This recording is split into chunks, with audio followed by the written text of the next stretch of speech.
Microphone on. Welcome you to March Council. The first item is to hand over to Councillor Brown, who is going to say prayers. That quickly? As quick as that.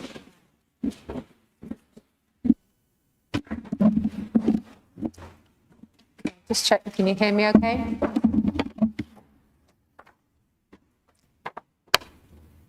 We come together today mindful of the responsibility placed upon us and entrusted by the people we serve to act with wisdom, integrity and care.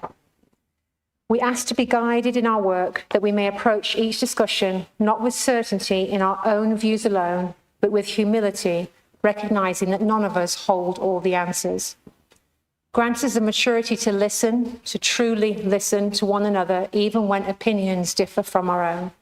Remind us that holding an opinion does not make it absolute, and that strength lies not in stubbornness, but in the willingness to listen, reflect, and when needed, to change. As councillors, we are chosen to represent our communities and help us to rise above pride and self-interest. Replace any sense of ego with a shared purpose to serve fairly, thoughtfully, and in the best interest of all. May our words be measured, our actions considered, and our decisions guided by respect for one another and for those we represent.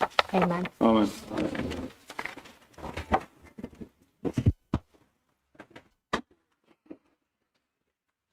Thank you. Second item, apologies. Can I call on reform for apologies, please? Apologies are as follows: Councillor Somerville, Councillor Chambers, Councillor Oxbury, Councillor Ferran. Thank you. And Conservative Party? Councillor Jean Warby. Thank you.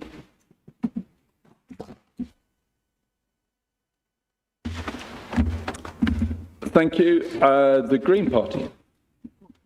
All here. Liberal, all here. Labour? Thank you. And can I add apologies from Councillor Foster? The third item is declarations of interest. Are there any? I'll do the second part. But I need to remind members that a blanket dispensation has been granted by the monitoring officer that allows all members to discuss and vote on matters relating to member remuneration without falling foul of the rules around declaring interest. So all members are free to speak. You need to declare an interest on that matter. Are there any other declarations of interest that need to be made? Councillor George, please. Thank you, Mr. Chair. I want to declare that I have a very tiny piece of land that appears to fall within the remit of the large pipeline corridor designated by Peak Cluster Limited, but not small enough to be, it's unlikely to be part of the main pipeline. Thank you. Let's hope it isn't disrupted for you. Thank you for that.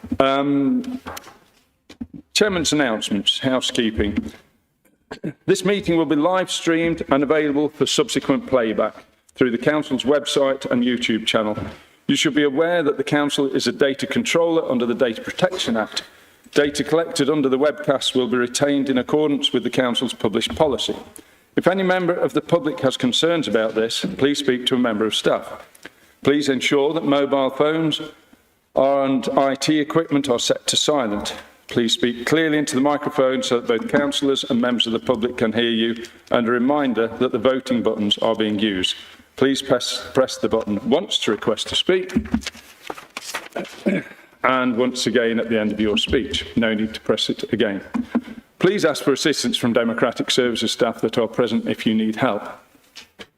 Can you remind members that the need for respect at this meeting, and that we have no personal comments and criticisms. Thank you. The Council was saddened to hear of the death of a former County Councillor, Steve Lismore, who sadly died in a climbing accident last month. Steve was a County Councillor for Sheepbridge Division from 1990 until 2004. We send our condolences to his family, and can I ask if a member would like to speak before we have a moment of silence in his memory, please? Councillor Hart, I think, is going to speak. Yes, just very briefly, I didn't know him really well, but he was a member of the Police and Crime Panel, and he was always very, very interested. He always got very, very interesting questions, and I know that it was highly thought of at Chesterfield and Council, so yeah, it's very sadly missed. Thank you. Thank you for that. Can I ask us to stand for a moment? Oh, sorry, Councillor Dale as well, please. Only to say, I didn't know Councillor Lismore while he was a county councillor, but did have the fortune to meet him a couple of times as a borough councillor, mainly through the Chesterfield Canal Partnership. And he was a very nice person, very supportive of health and wellbeing. I think he held the portfolio responsibility at Chesterfield Borough Council for health and wellbeing. And it very sad circumstances of his passing, and obviously our thoughts are with his family and friends at this difficult time. Thank you, Chair. Thank you for that. Can I extend the condolences of the whole council? And if we can stand for a silence, please.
Thank you. Was that somebody else appears to have a device on. If you could make it silent, please. The civic engagements I've attended since the last meeting, it's not been long, and it's quite a patch since Christmas, but a couple of significant events I want to mention. Firstly, the Belper Civic Service that I attended on Sunday. This is marking at St Peter's Church in Belper, marking the, it's basically a celebration of the Belper 250, which is the anniversary this year of Strutt's first water-powered cotton mill, and Belper becoming one of the world's first factory towns. Very significant, and I think a real valid point here is the importance of Derbyshire to the Industrial Revolution and the modern world that we now inhabit as a result of the Industrial Revolution. The second item, event was slightly different. So I took the leader of the council, Alan Graves, as my guest to Shrovetide football in Ashbourne on Ash Wednesday. So we attended the pre-game meal and the speeches, the turn-up, which is the name for the start of the game, and then followed and pretty actively took part. And I think Councillor Graves thoroughly enjoyed it. So on the face of it, Shrovetide football is a lawless riot. But instead, I would say it is an expression of freedom, where the townspeople play football in the streets and fields surrounding Ashbourne. The goals are 3 miles apart. The game is started in the middle of town, and it takes place over 2 days. But it's an expression of freedom and community cohesion. And Ashbourne's game is one of the few remaining and possibly the most authentic of similar traditions around the country. But a point I wanted to make about Shrovetide is that it's a holy day or a holiday. It marks the beginning of Lent and the preparation for the celebration of Easter and the resurrection of Jesus Christ.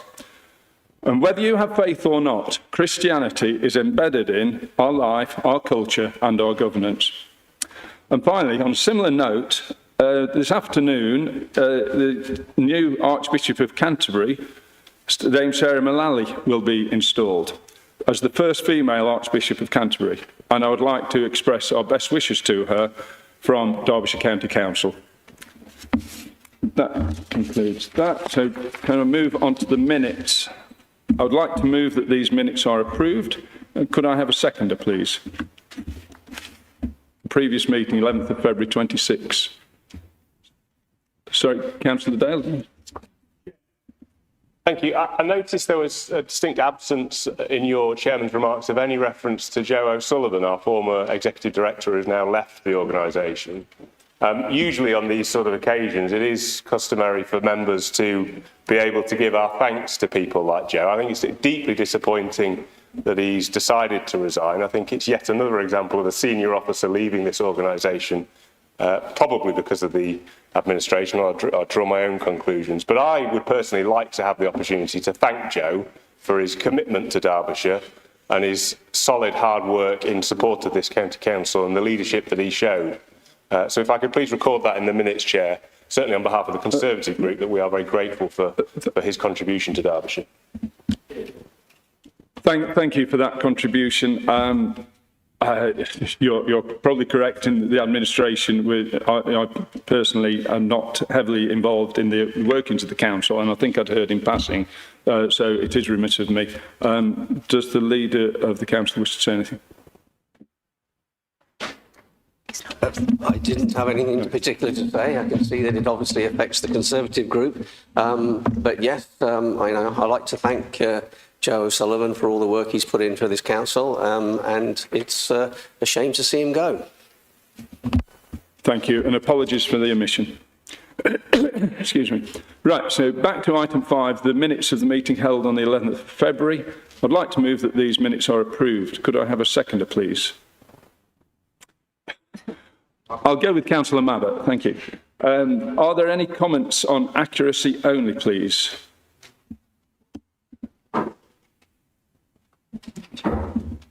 No comments. Can we move to the vote?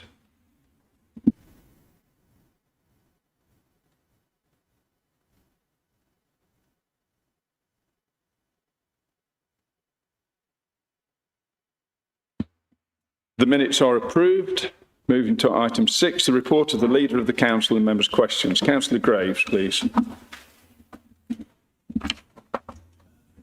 Mr. Chairman, I've always struggled to understand why we have this item on the agenda. However, I have put a report together so that the council can understand some of the things that the council's been doing. First of all, I'm pleased to report that an additional £5 million has been invested to repair retaining walls across the county. This funding will improve road safety, accelerate essential repairs and provide vital support to communities affected by structural issues. The Cabinet has also approved the acceptance of £3.732 million in government funding to support residents into work. This significant investment will help with disabilities, long-term health conditions and complex barriers to access employment and build more secure futures. In addition, the Cabinet approved the Council's first biodiversity report for publication. This demonstrates our clear commitment to protecting and enhancing the natural environment. We are firmly pro-environment, but we believe in delivering practical, balanced and locally appropriate approaches to sustainability. These decisions demonstrate strong leadership, responsible long-term planning and a clear commitment to support the people and communities of Derbyshire. Members will be... Sorry, I've turned off too many pages. Sticking together. Mr. Chairman, I am obliged to mention an attack that targeted not only property but humanity itself.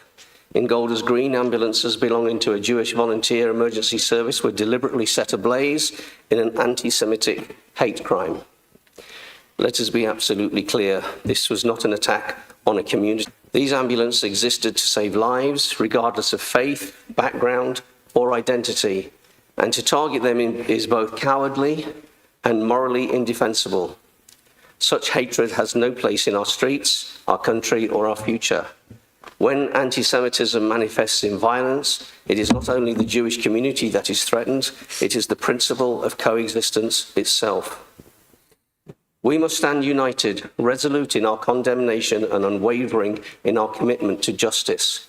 Those responsible must be held accountable. But beyond that, we must confront the prejudice that fuels such acts, wherever it exists.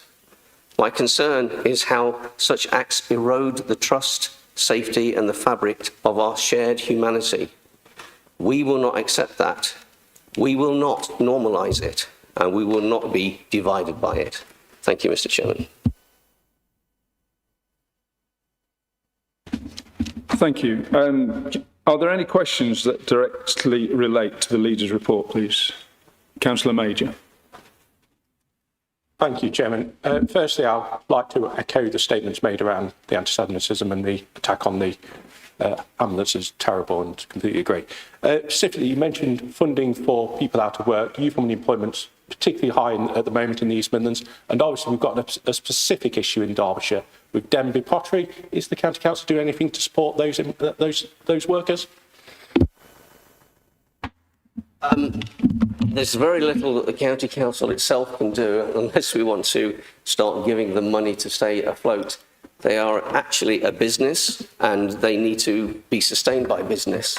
On a personal level, I'm campaigning to get people to ask government to make changes, to make it easier for them to be in business. As you will know, fuel costs have risen beyond what we were expected. It all seems to be blamed on the war, but actually the increases in fuel costs were already planned by this current government. The government could make some really big changes. On a personal level, I have already purchased quite a large amount of pottery, and I would encourage all councillors to do exactly the same thing. Not for the company itself.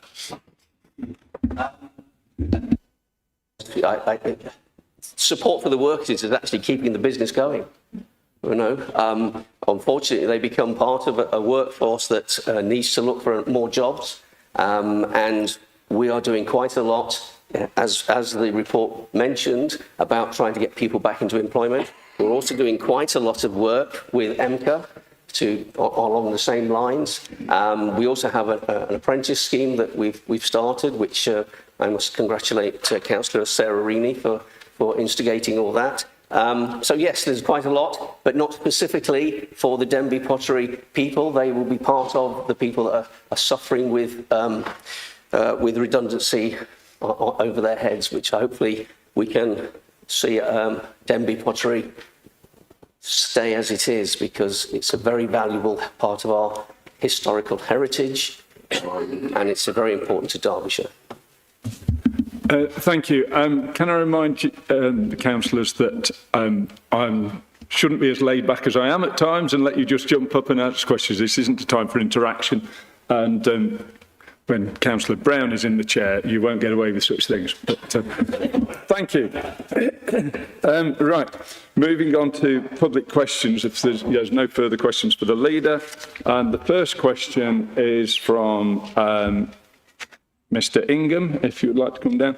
I understand that Mr. Ingham does have a supplementary question, but can I remind you, it's not an opportunity for a statement, a brief question, please, around a minute. Thank you. Okay, thank you.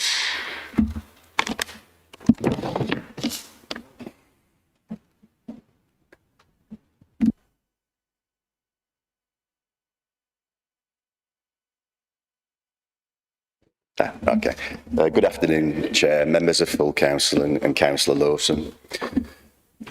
Given the large sums paid to Children's Services consultants at this council, perhaps £6,975 may appear trivial to some people, but for context, and not to lose sight of the big picture, if this wasteful scenario were repeated during the 26-27 budget, £16,975 in late payment interest would indirectly null February's agreed fees to help balance the budget, equating to, for example, 2,425 adult tickets to Middleton Top Engine House, or around 4,000 hours of cycle hire, or 1,697 blue badges, or 5,223 payments for primary school meals. So Councillor Lawson appreciate why I never want to see or hear another similar example of such waste of valuable public money, which incidentally is of a magnitude that could be used by someone to pay their rent or mortgage for a couple of years, or council tax for around 10. Thank you. Thank you for that. Councillor Lawson, please.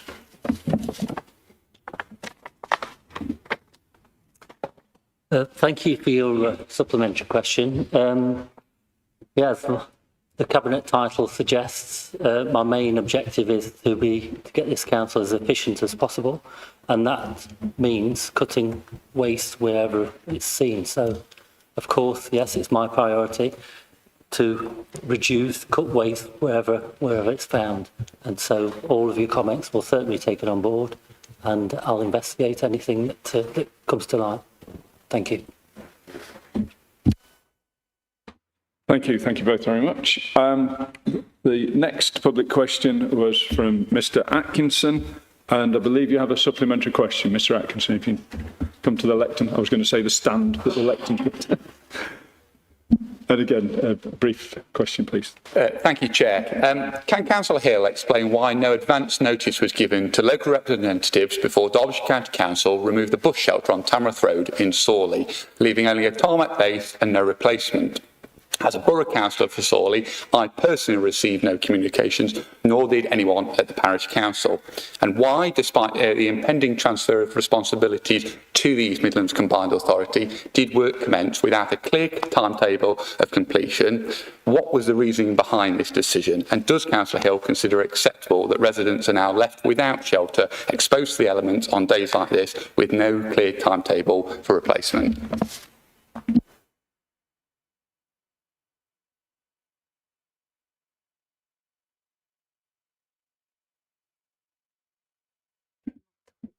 Okay, thank you. Councillor Hill, please. Sorry, you've got quite a number of questions there. Thank you, Chair. Thank you, Mr. Atkinson, for giving me your question in advance as well. Unfortunately, I don't have the answer to hand. I would assume that there is a programme, though, I would hope that that's in place. And I would also say that as elected representatives of Derbyshire County Council, please feel free to use local member Paul McGuinness as well for any updates going forward. But yeah, I'll definitely get you something across anyway. Thank you. Thank you both. Item 8 is petitions that none have been received. Item 9 is the annual report of the Independent Remuneration Panel. Councillor Graves, can I ask that you move the report, please?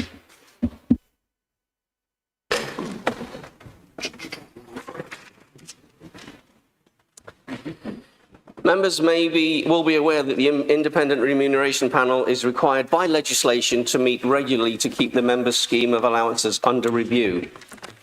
This is true for all local authorities in England and Wales. The panel met to perform their annual review for the year commencing the 1st of April 2026 and have recommended that allowances are not substantially amended for next year for a couple of reasons. Firstly, the panel felt it was necessary to show restraint when council finances are under pressure and have been for some time. Secondly, the panel is aware that local government reorganisation is on the horizon, which will undoubtedly see changes to the roles and responsibilities of local councillors. It was therefore felt that now is not the time to substantially alter the allowances scheme. The Governance, Ethics and Standards Committee was pleased to speak to the panel's chairman, Peter Clay, at their meeting earlier in the month and was able to reassure members that the panel's report was well thought out and the recommendations were proportionate considering the current local government financial position. The panel concluded that they would like to recommend that the basic allowance is increased in line with the average pay award that is given to council staff once that is known. And they are not proposing any other increase to any other member allowances, including special responsibility allowances. So I'd like to thank the panel for those recommendations. However, Mr. Chairman, I would like to propose an alternative set of choices that is cost neutral to the council. At this point, I would also like to state publicly that Reform UK councillors have been given a free vote on this item. Hopefully, councillors will have seen the recommendation that's been put onto in their places.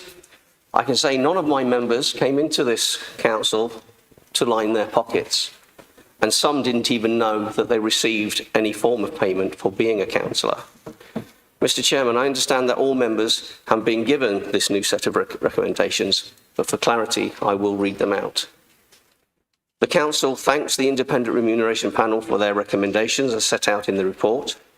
agrees that the basic allowance payable to all members from the 1st of April 2026 should remain at the 2025-26 level, agrees that the increase in the basic allowance tied to the average rate of pay increase applied to all staff recommended by the independent remuneration panel should not be applied to the basic allowance payable to members, but the equivalent financial amount is instead wired from the members' allowance budget to the member community leadership scheme budget.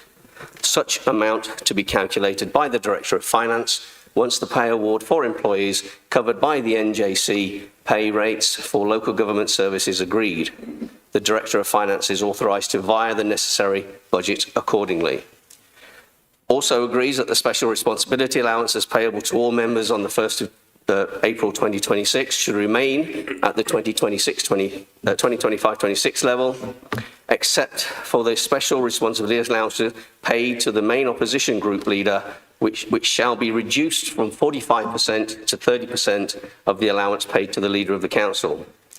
Agrees that the saving in allowance paid to the leader of the opposition should be wired from the members' allowances budget to the member community leadership fund, and that the Director of Finance is authorised to wire necessary budget accordingly. And approves the revised schedule of member allowances for 2026-27. Authorises the monitoring officer to make appropriate amendments to the Constitution to reflect any agreed changes to the members' allowance scheme. The alterations to the main opposition leader allowance, Mr. Chairman, is to reflect the importance of the opposition on this council, and most importantly coincides with the benchmarking of the majority of local authorities. 60% of councils allocate allowances to the main opposition, between 25% and 35%. The IRPs across local authorities tend to think 1/4 and 1/3 of the leader's allowance is appropriate. I would also like to point out, Mr. Chairman, that the existing Conservative group did start out with 19% of the whole of this council, and they are currently on 15%. And the proposed 30% allowance sits comfortably within the typical range applied elsewhere. I also recommend that the combined value arising from the IRP recommendation and the reduction in the main opposition leader's allowance is transferred to the members' community leadership fund. This approach would ensure that all councillors benefit, and most importantly, that residents across our divisions receive additional support. I believe this is a positive way forward, as councillors from across the political spectrum have expressed a desire to increase the funding available for local good causes within their divisions. Thank you, Mr. Chairman. Thank you, Councillor. Can I have a seconder, please? Thank you, Councillor Rini. Would you like to reserve the right to speak? Yeah. Thank you. Councillor Kinsella, please. Comments and questions. If appropriate at this point, I'd like to propose an amendment to the motion that's been tabled before us at very short notice. I don't intend to change any of the wording, but I do intend to give members an opportunity to vote separately on the points that are the points that are raised. So basically, that we have 4 recommendations. So recommendation 1 would be points 1 and points 2. Recommendation 2 would be point 3 that we on the sheets we've been given, and the third recommendation that we would vote separately on would be points 4, 5, and 6, and then be a final recommendation, and that's that'd be number 4, and that would be item 7 on the sheet we've just been handed. I'm sorry, I'm not clear what you're asking for. We'd need a specific amendment rather than vote on individual points. Well, I mean, I'm assuming that my amendment is to deal with those 7 points as I'm amending it, so there's 4 recommendations voted on separately. If that's not an amendment, my request is, can we vote separately on these issues then? I'm afraid we can't. It's proposed. The motion is proposed as is. Well, I'd like that to be recorded then, because we can't. it's misleading for us to vote on these issues that are combined when we support one and we totally oppose the other. Could you amend the wording so that it reflected that? Not without an adjournment. Sorry? Not without an adjournment. An adjournment. I'm happy to forego that. Sorry, you're happy to forgo an adjournment, or you're happy to? Yeah, if I can ask for an adjournment then to reconsider that in terms of the detail of that. 5 minutes? That'll be fine, yeah. Okay, I have to give you 5 minutes, and is it your group or others wish to go with you? Yeah, fine. Yeah, I think the main group will probably stay in the room. Sorry, Councillor Burfoot. Yeah, I'm letting you speak, yes. If you're helping with clarity. Thank you, Chair. I mean, 5 minutes is okay just about okay to consider this, but to be honest, to walk into this chamber, if you walk in at 1 to 2, which is perfectly acceptable, to be faced by this is really not acceptable. Does that mean that I don't know when these papers were put out, does that mean we've got to come here an hour earlier to make sure that we're not suddenly confronted with this, which to me is just completely unfair and unacceptable?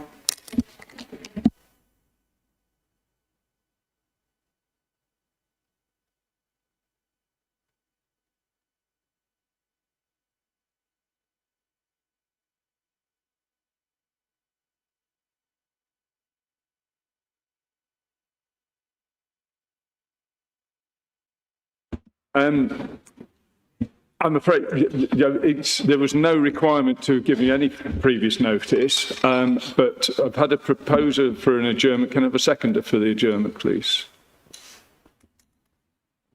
Yeah, I'll take Councillor Hatchett. Thank you. See you. Right, 5 minutes adjournment, if that's okay. Thank you.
Please.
Okay, Councillor Kinsella, can I ask you for your amendment, please? Thank you, Chair. Thanks for that opportunity to discuss this, because as has already been made, we've had very little opportunity to consider this, so it's not really been fair on members. But to amend, so point 4, so where it says, agree that special responsibility allowances paid to all members from the 1st of April 26 should remain at 25-26 levels. So I'm proposing there that we remove the word except for special responsibility allowance paid to the leader of the main opposition group, which shall be reduced from 45 to 30% of the allowance paid to the leader of the council. So that last section gets removed. And then removing in its entirety point 5. And then 6, amending 6, so it just reads, approve the revised scheme of members' allowance 26-27, and taking out the words as circulated at the meeting. And then 7 remains in its entirety. I can repeat that if necessary. I think we're clear. You've got that, Alec? Yeah, thank you. Can I have a seconder for the amendment, please? Thank you, Councillor George. Are you reserving the right to speak, Councillor George? Reserving the right to speak? Thank you. Yeah. I've got Councillor Major in the queue, but need to move on to the vote on the amendment. No, we need to debate the amendment first. Oh, we're going to debate the amendment? Okay. Yeah. Councillor Major, please. And I get to speak twice now. I'll get to speak on the substantive as well. Firstly, I'd also like to pass on my thanks to the Independent Remuneration Panel for the work they've done. It's a pity they're being ignored. I've heard so much from Reform about protecting democracy and their campaign against stopping elections. And what this is a target on one individual in this council, which is the leader of the opposition, the person with the main job of holding the administration to account, ensuring that democracy is fulfilled and that voices are heard, giving good value for ensuring the good value of public money is achieved, and you've gone full Trump, full Donald Trump, straight out of play. But what we want is we want to attack the opposition. We want to stop them from scrutinising us. We don't want an effective opposition. We don't want somebody who can come to meetings and challenge us and make sure we're doing a good job, highlight where things aren't going quite right. This is an attack on the opposition, which is an attack on democracy itself in terms of how a council functions. And I think it's because you're so upset about our ability to hold you to account on certain issues like your rising council tax by the maximum, the current state of our roads throughout Derbyshire, despite your promises. And therefore, it is incredibly disappointing that you've chosen to go down a route that targets one individual in the hope that it will remove opposition. in the hope that it will control us, in the hope that it will make us compliant in some way. And if that's what you think, you've been severely mistaken, because if you think I've been difficult up to this point, you just wait. Thank you. Thank you, Councillor Major. Councillor Fordham, please. Can we have some order, please? Thank you, Chair. If I understood correctly, we opened with prayers that we not just listened, but we heard.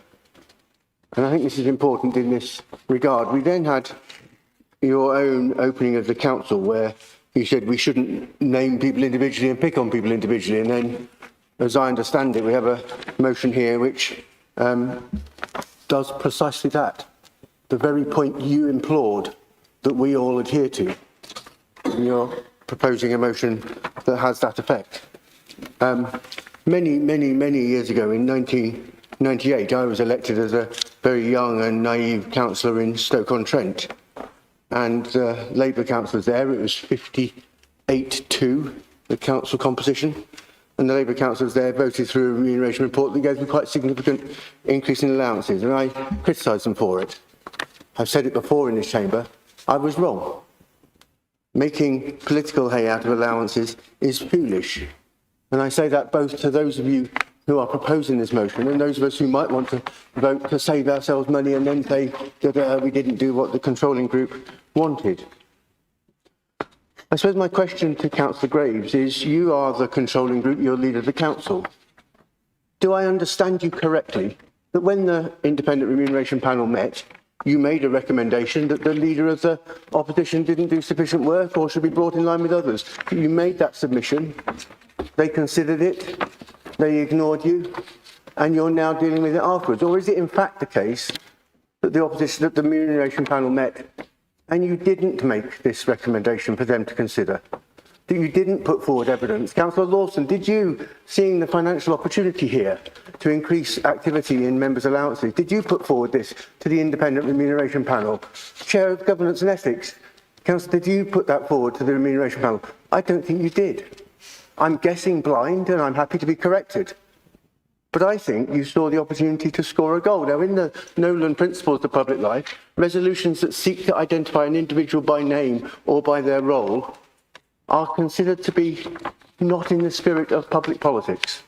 Yet here we are. When you say we don't want to do the Yardboo of politics, this is precisely the Yardboo of politics. Let me be clear about one thing. The Conservative Party, Councillor Dale, they can go hang. I say that with all affection. What the damage that the Conservative Party has done to this country and this council over decades is shocking. But this is not about the Conservative Party. It's not about Councillor Dale. You don't name the Conservative Party. You're picking out the leader of the main opposition, who in this context happens to be. Now, in terms of the actual opportunities, there are, I think, 16 subheadings here of roles and responsibilities, which comprise, I think, 36 members. You're picking one. Could have been 0.5% from everybody. That would have saved the money, would have increased the allowances available for local projects. But you haven't done that. You've gone from the one person, not from your own tribe, as it were, and I say that with some amusement, and gone for the biggest fish in the small opposition pool. I know what's going to happen. I know how the vote will go. But I don't think it does us any credit as a council. I don't think it does this chamber any credit as councillors. And when it comes to the public debate about is politics improved as a result of your work and attendance here, this does not pass that test. Are we saving the money on bills and expenses? No, we're not. We're putting it back into spending. Are we taking away the leader of the minority opposition groups with at least 10% members' allowances? No, we're not. We're leaving those. We're picking on the one person who is not in the controlling group who claims an allowance. There are 33 of you who could have offered this saving in a different way. And the leader of the council, and the highest remunerated, and it's not paid, it's remunerated, the leader of the council, who's the highest remunerated, offers nothing from his own budget. I think that reveals a leopard that does not change its spot. I think it's a shame. I think you will look back with regret. And I think it's incredibly foolish, personalised and inappropriate. And Chair, I refer to your point. We should not bring forward resolutions that seek to identify individuals by name. You are enabling precisely that. Thank you, Councillor. Councillor Hart, please. Thank you, Chairman. I think just lowering or reducing the amount to the Leader of Opposition is petty, it's nasty, and I think it's spiteful. Leader of the Opposition, and whether it's 19 members or 15 members, we are the main opposition, and we have a leader. That leader has to spend a lot of time preparing and looking at reports ready to challenge and to keep all the group informed. It takes a lot of its time. We all know, I think there are some members here now who are absolutely surprised that when you've got a day job, it's very difficult to make sure that you do complete all your council work. And I know that Councillor Dale actually puts so much work in, as I say, and leads us as the opposition, whether, as I said, 19 or 15. Councillor Graves is praising the independent remuneration panel. We've always listened when we were in opposition before, whether we were in control. We've listened. They are independent. It is their opinion, and we've valued it. And I think they're very, very sensible. I've no problem with some of the suggestions here, but I just think that taking and reducing the amount paid to the Leader of the Opposition is absolutely awful. We're here to challenge, and I just don't know what you're afraid of. Thank you, Chairman. Thank you, Councillor. Councillor Reid, please. Thank you, Chair. I just want to say I can understand there's quite some emotive arguments and thoughts going around this. But I think there's one thing I want to highlight from what the leader raised, Chair. This is actually about bringing into line with other councils. Here are some for you. Brighton, their opposition leader, is 33% of what the leader of the council gets paid. Cambridge County Council, 33% of what the leader's allowance is. You've got some other councils, Rushcliffe, Cherwell, they vary between 20 and 33%. This is in no way targeting out the leader of the opposition. But what we've put forward is to say, we don't believe in increases. We've looked at roles and what they're earning and positions and what they're earning and going, hang on, how does this line up with other councils? How is this fair? And where is it that we lead by example when we are in a challenging financial time with our residents and show that this is actually proportionate and bring it into line with other authorities against a benchmark? We are an anomaly. There is one or two others. I think York is one that is 45% of the leaders. Outside of that, we are an outlier as a county council.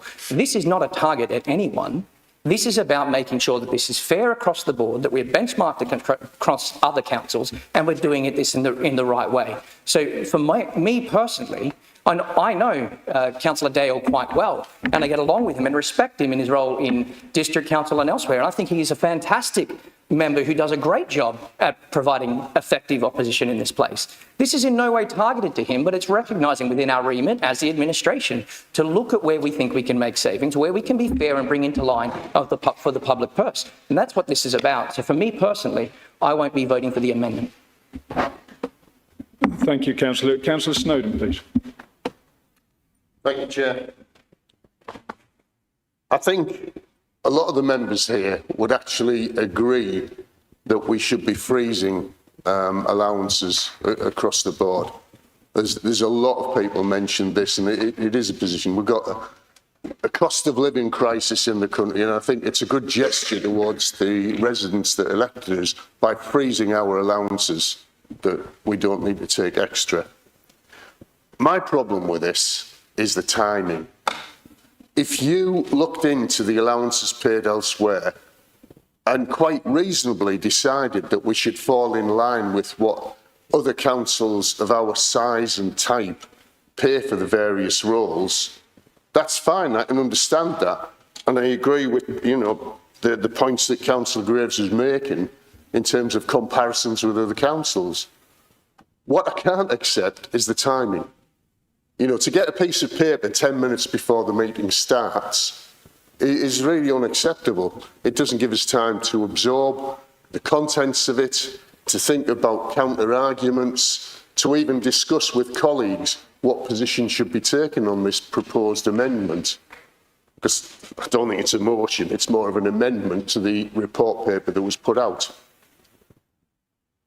So why wasn't this put out as an amendment, or a separate motion if that's what it is, a couple of weeks ago to give people time to absorb it and prepare for it so that we can debate and discuss properly in the chamber?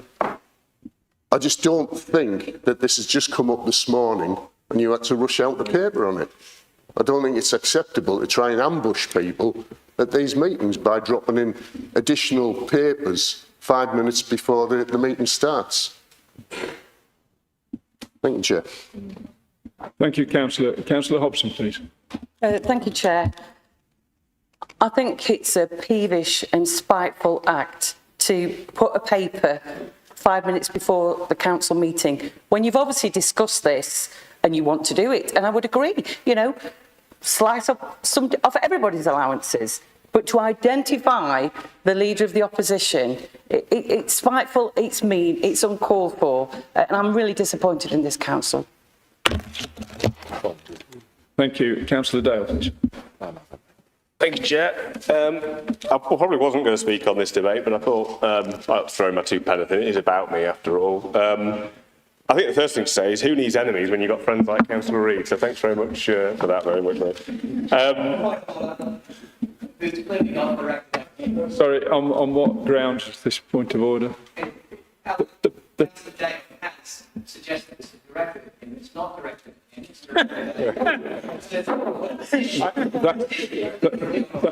Thank you for the clarification. Councillor Dale, please continue. If I can just say that I suppose my firm view has always been, I've been a councillor for over 10 years now, my firm view is always that MPs should not set their own salary and councillors should not set their own pay. And that's the very reason why we have an independent remuneration panel. And I've always voted with the independent remuneration panel at any level of council, because that's the fairest way to do it. And it's about ensuring transparency, that councillors aren't, you know, lining their own pockets, but it also prevents the sort of gutter politics that we're seeing with this approach, whereby you're targeting the opposition because you don't like scrutiny. You know, and I work hard in that position. I do attend every cabinet meeting because I think it's my role to do so as the leader of the opposition. It's my role to ask questions. And I don't always ask political questions. I ask, you know, regularly just general scrutiny questions, because I think it's important that we do that. So I think to do this is really spiteful. You know, I agree with all the comments that have been made, but I don't really want to go over that. I think that the 2 points that I would say are why single this rollout. You know, if you're going to reduce the Leader of the Opposition's allowance by a third, well, put your money where your mouth is. Why don't your leader, your deputy leader, or your cabinet members, or your chairs of committees, reduce your allowances by a third? You know, come on. That's what you made of. You wanted to cut the cost of politics. That's what was all on all your leaflets. Where's your decision to do that? Exactly. The right process for this, and I would be totally supportive if there is a benchmarking issue and we're out of kilter. I've never checked it. If we are out of kilter, subject my specific role to the independent remuneration panel. Let's have a proper review of it and let the independent remuneration panel decide. If they think it should be paid less, I would happily vote for it. But this is politics. This is the beginnings of dictatorship. It's the wrong approach. It's fascism. Thank you, Chair. Well done. Thank you. And Councillor Clark, please. Thank you.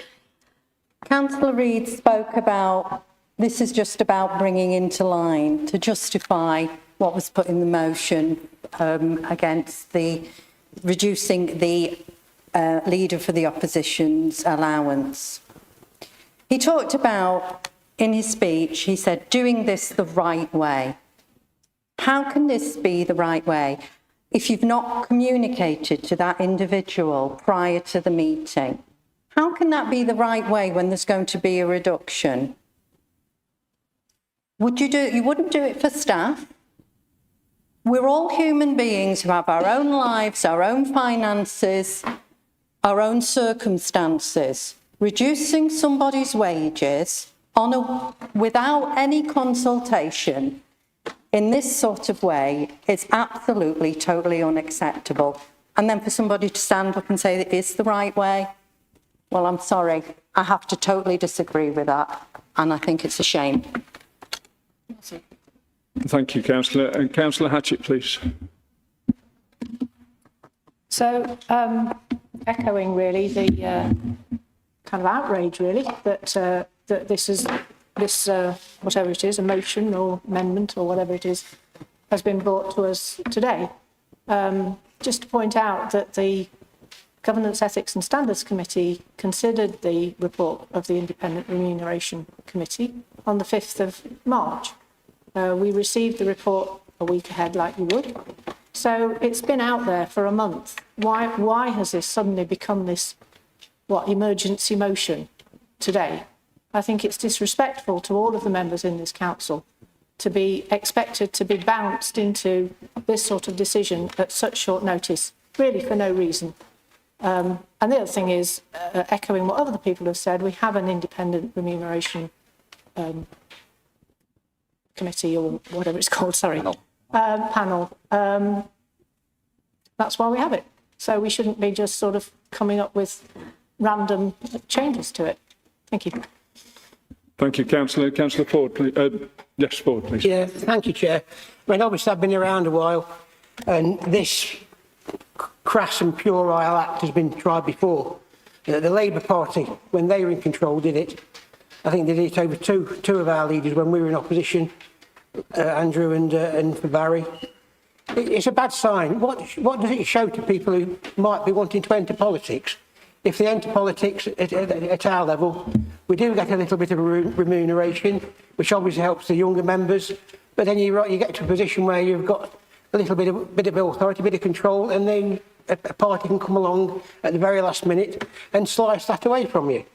As has already been mentioned, it's gone through the process, it's gone through standards, it's gone through the independent remuneration panel, and on the 11th minute of the 11th hour, we're suddenly presented with something that's totally unacceptable. And to actually do it, as mentioned before, without having a word with Councillor Dale prior to, just to let him know what was potentially going to happen, I think it's disgusting, to be honest, quite, the Chair. It's disgusting. And I'm really sorry that this is the way the Reform Party are going. You know, they're trying to distance themselves from nasty politics. They're trying to distance themselves with what's gone before, and they're just falling back into the trap.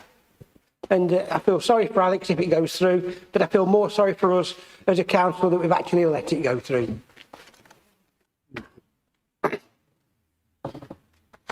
Thank you, Councillor. Councillor Bull, please. Thank you, Chair. Well, I agree with nearly everything that's been said this afternoon, and I can't believe that we've had this at the 12th hour and no notification has been given to anybody. 64 members, money has gone down, but it's going into worthy causes for the local membership scheme. I completely agree with that. But to it, one individual person, because he's the opposition, it doesn't have to be Alex, it could be any opposition going forward. And you say the average is 30%.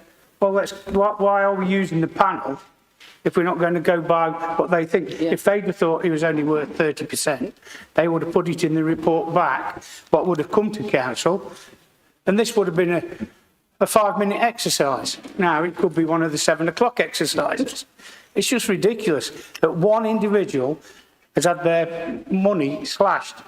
I'm not saying this because it's Alex, I'm saying if the opposition, in 8 years when we were in control, we never slashed the opposition leaders' money. Now this should go back to the panel to be scrutinised, like Alex has said, and to see if his money does need to drop, and if they say it has to drop because he's not worthy of it or the role isn't worthy of it, I'm certain he'll take it like a man and accept it. But to be told at 1:45 your allowance has been slashed, for what reason? What is the actual reason that this money is being slashed by 15%? Because what's 6,000 going to change to this council? It's only been given back to the membership lead scheme, which is £100 a piece, which is handy for the local, but it shouldn't be coming out of one person's role. And this should go back to the panel to be scrutinised and looked at, with Alex involved and whoever leads the panel committee meetings as the members. It is not right that this should happen totally out of the blue without any notice or prior warning. So this needs to go back. Well said. Well said. Thank you. Councillor George, you reserve the right to speak. Do you wish to speak before I move on? Thank you. Yes, please. Thank you. I mean, just to echo what's been said across the opposition groups, that this has to be about fairness. It's about how we are perceived as politicians, that we are here to make grown-up adult decisions. We're not here to pick on one person. We're not here to pick on an opposition party because we're in power and they're in opposition. It's about being seen by the public to act responsibly, act in line with the Independent Remuneration Commission panel where that is fair to all, and to make sure that we are seen to be doing grown-up, sensible, useful politics, which I hope is what we're all here for, and that's why I've supported this amendment. Thank you. Thank you. I'm going to ask Councillor Graves to respond before I ask Councillor Kinsella to close the adjournment. Thank you. Amendment. Councillor Graves. Thank you, Mr. Chairman. I just wanted to answer some of the questions and accusations that have been put forward through on this council. I think the first thing I need to sort of point out is that the discussion that we've been having about here is not the fact that we want to freeze allowances, we want to stop extra spending on councillors, which is the most important thing about this paper. But we've been talking about poor old Councillor Alex Dale. And it's not about him. It's about have some order, please. It's about the title of the opposition leader, or the main opposition leader. Now, I think Councillor Major talked about stopping the opposition from scrutinising us. You don't need allowances. The member will be heard, please. You don't need allowances to scrutinise anybody. All right, you don't need allowances, all right, to do that. You can still scrutinise us. You can still hold us to account. All right, so let's get that out of the way. It doesn't matter what the allowance level is set at. You can still hold us to account. You can still scrutinise us in the same way. If I talk about the IRP is an independent organisation that advises this council as to what it thinks we should set allowances to. It is not telling us we have to do that. It is absolutely not telling us. It is their opinion. We as councillors can have our own opinion, and that is what has come here today. We are having our own opinion, and we've decided to freeze allowances. That is the most important part of this. I do find Councillor Major sometimes, when he speaks, rather difficult. When he starts to offer threats in this council chamber. You know, we already had Operation Ford, and here we have somebody offering threats to the councillors. And I think he should be careful about what he says. Councillor? Can you explain the point of order, please?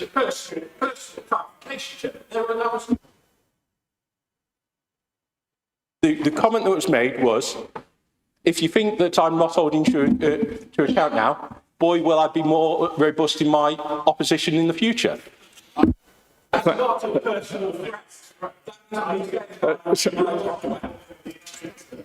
Right. Can I have some order, please? Thank you.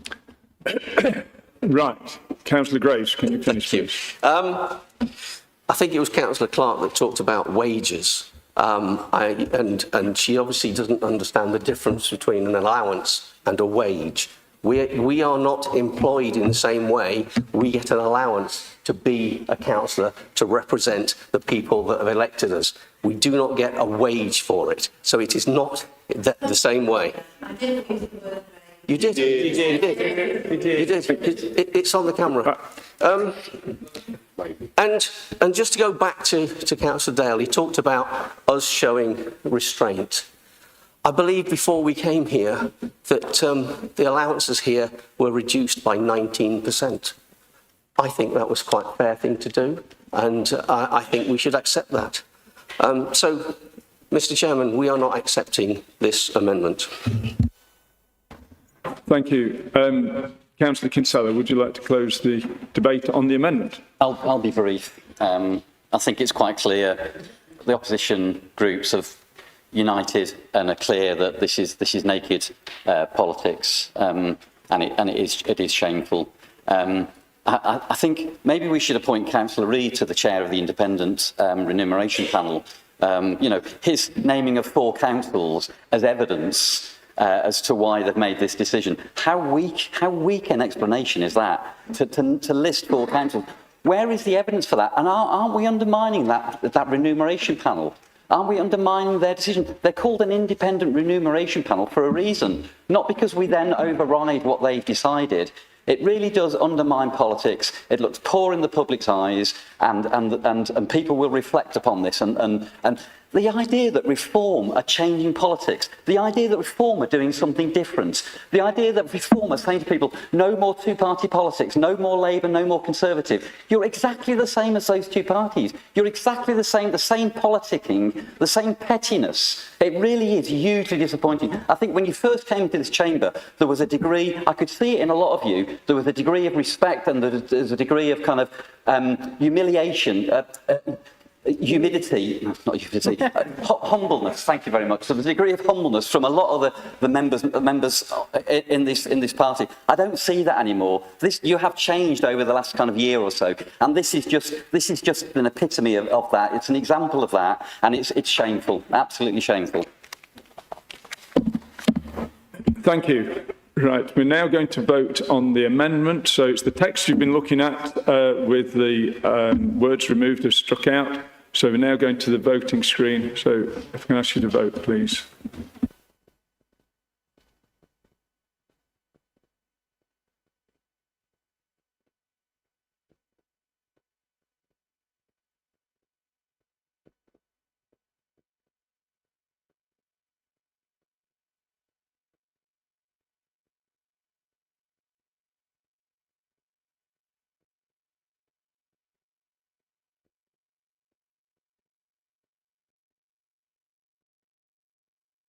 Has everybody voted who wishes to vote?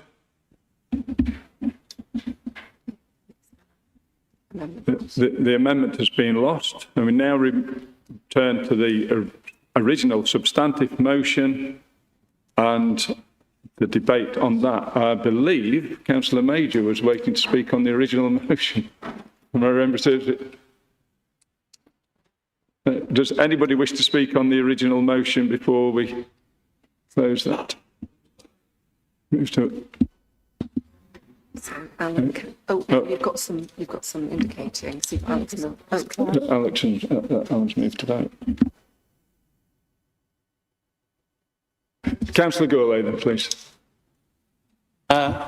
Thank you, Chair. I'd like to thank the Conservative group for offering a free vote on this. I know there's a range of opinion on councillors' allowances in the chamber, and I take a rather Spartan view on councillors' allowances, which is that councillors shouldn't be paid.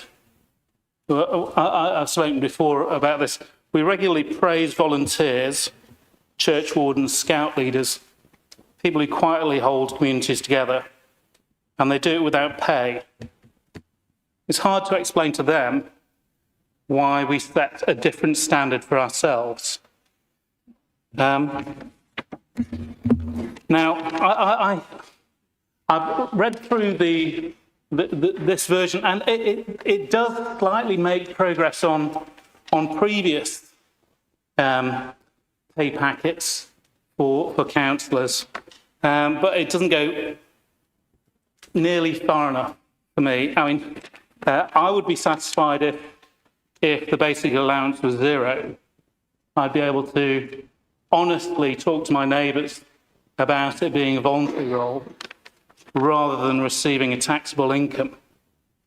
I think the motion as it's proposed kind of undermines many of the arguments that have been presented in the past for the validity of the process. We've heard that the council is, well, the the leadership of the council is proposing that we amend the independent remuneration panel's judgments. Well, why can't we go further and just say, out of simple moral virtue, let's pay ourselves nothing next year and make a big deal out of it? We've also seen that this increases the members' allowances for next year, but takes that increase and puts it towards the MCLS. Again, a great idea, but then next year, it would be interesting to know whether that increase in the members' allowances is still baked into the system, so that the IRP's decisions then for the following years will be on top of what they've already proposed. I had a word with the leader of the council in the recess to propose a friendly amendment which would go some way towards one of the other arguments that I hear, which is that you don't have to take the members' allowance. And of course you don't. I mean, it is written into the rules that you can just turn down the members' allowance. And of course, some of us use that members' allowance as if it were an MCLS funding. So we use it in our local community, but it's taxed and has national insurance on it. The government takes away a third of it before we spend it. Now, I propose a friendly amendment to the leader of the council that why don't we have it so that individual members can choose to forgo their allowance in exchange for an equivalent increase in their MCLS funding, free from income tax and national insurance. Now, this would be, it would give my neighbours more money from that tax rebate than they currently receive in MCLS funding. I would be able to fund more good causes in my community than you know, I ever have. And essentially that's the basis of why I won't be voting for this. This is it's something that isn't debated often enough.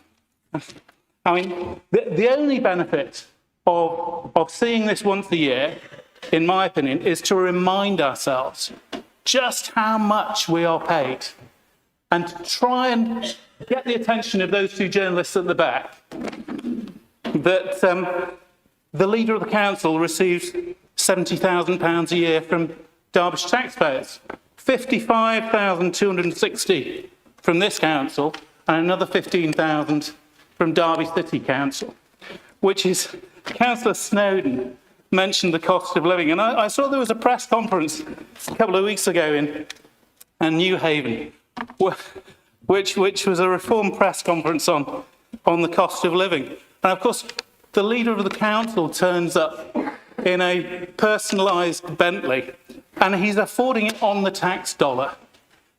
That's what we should remind our neighbours every time we debate this issue. I've finished.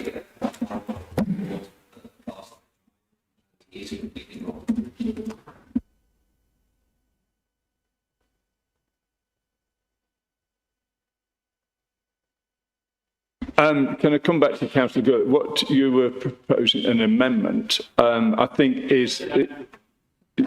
Sorry, I missed that. You're right. I think it's something we'd need to take to the Director of Finance anyway. We've done, yeah. I was going to second the amendment. Oh, Councillor Millward, please. Hi, Chair. Would I be able to request a recorded vote for the amendment going forward? The motion, sorry. Record vote on the substantive motion. Can you wait till we get to the vote, please? Councillor Reaney, you reserve the right to speak.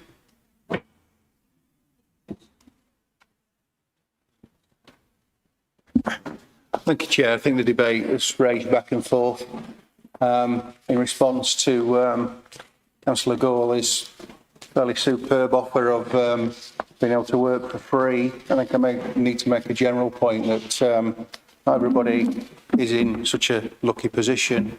Politics have to be open for everybody, and for us to actually put the time in, then allowances some people do need. So I respect Councillor Gawley's position that he may wish to forgo his own allowance, but I wouldn't like to see it as a rule for everybody, because that might keep people out of politics who can't afford to come in. But I do respect Councillor Gawley's position and offer on that. As to the rest of the debate, I think it's raged enough, and I'd like to move the vote. Thank you. Councillor Graves, would you like to conclude? Yes, so I was going to move to the vote. I just wanted to respond to Councillor Gawley's bit about the suggestion that he came to me, which actually I thought was quite a good suggestion. The unfortunate thing is I think it's very complicated to do at this late stage to make that amendment. It's complicated. It's complicated. Order, please. Gosh, if I could reduce his wages as well.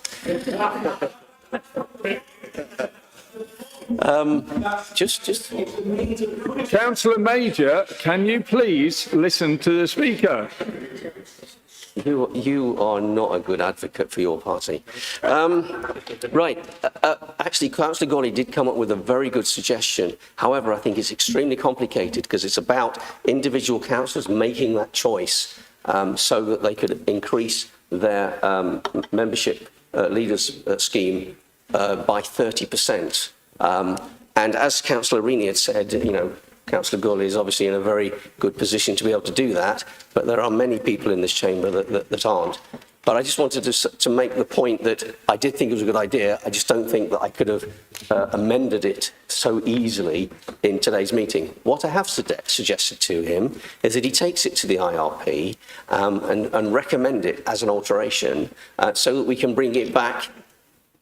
We can do that in 6 months' time, we can do it in 12 months' time, whatever he thinks is appropriate, so that we have a proper recommendation that we can look at, and our officers, particularly our finance officers, can look and make sure that it works properly.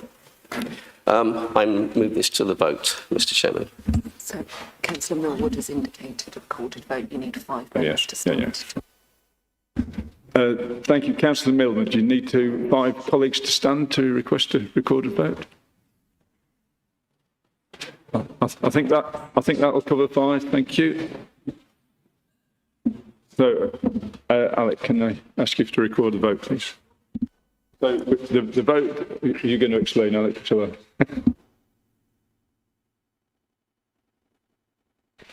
So, this is voting for the proposal put forward by Councillor Graves on the IRP report. So, when I call your name, please state either for, against or abstain.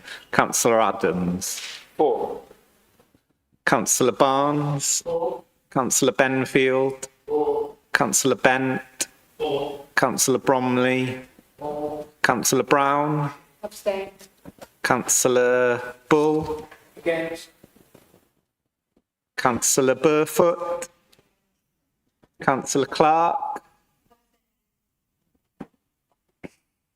Councillor Cliff. Councillor Dale. Councillor Elsdon. Councillor Ford.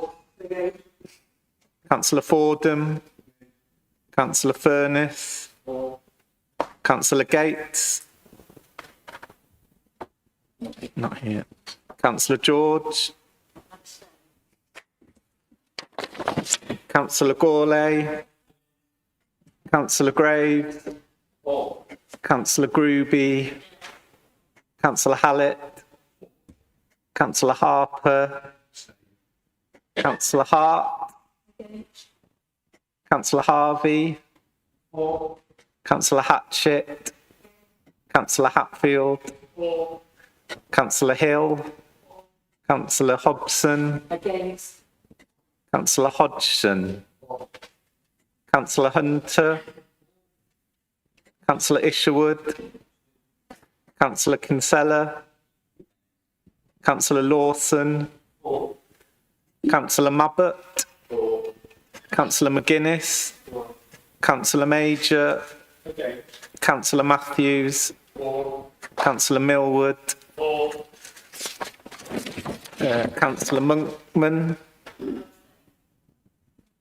Councillor Mausler. Councillor Parkin. Councillor Pitsey. Councillor Price. Councillor Robert Reaney.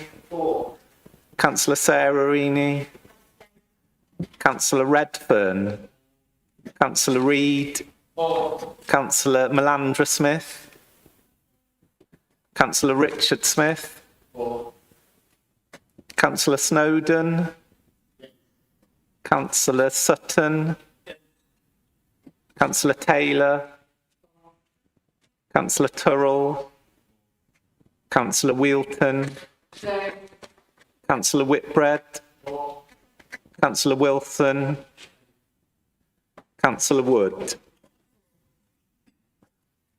Motion is won.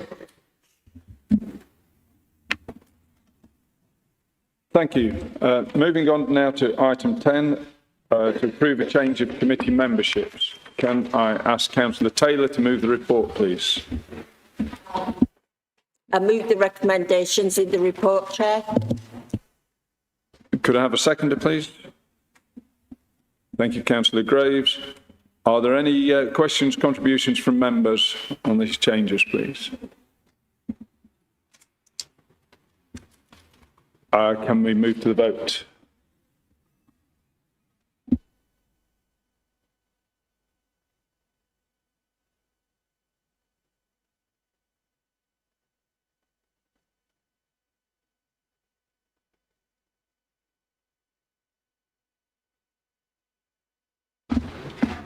And that's been approved. Thank you. Item 11 is the Derbyshire Community Safety Agreement. Refreshing it. Councillor Taylor, can I ask you to move the report, please? Thanks, Chair. The Derbyshire Community Safety Agreement 25 to 28 sets out the shared priorities and joint working arrangements of the Derbyshire Safer Communities Board and the county's 8 community safety partnerships. It reflects statutory requirements under the Crime and Disorder Act 1998 and subsequent regulations which require responsible authorities, including the County Council, Derbyshire Constabulary, Derbyshire Fire and Rescue Service, District Borough Councils, the National Probation Service and the Integrated Care Board, to work together to reduce crime, disorder, substance use and reoffending. The refreshed agreement aligns local partnership work with national policy changes and the findings of the latest strategic needs assessment. The Derbyshire Safer Communities Board, DSCB, chaired by myself, provides strategic leadership and has agreed the priorities for 25 to 28. The refresh highlights significant developments, including additional statutory responsibilities introduced through recent legislation and the ongoing review of community safety governance. The current structure includes 8 thematic boards covering serious violence, violence against women and girls, serious organised crime and exploitation, neighbourhood crime and antisocial behaviour, domestic and sexual abuse, prevent, resettlement and integration, online harm.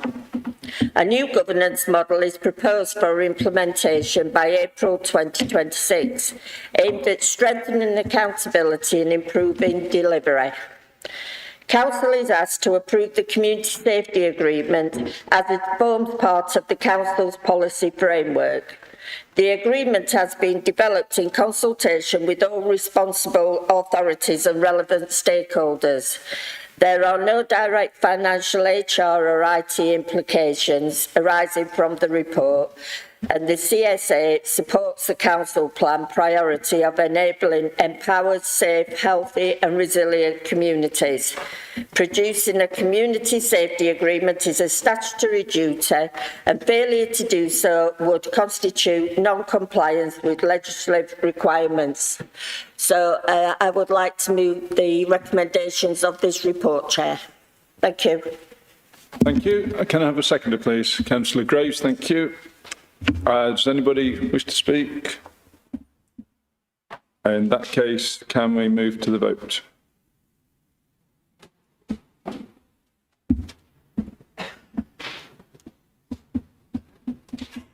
And that's been approved.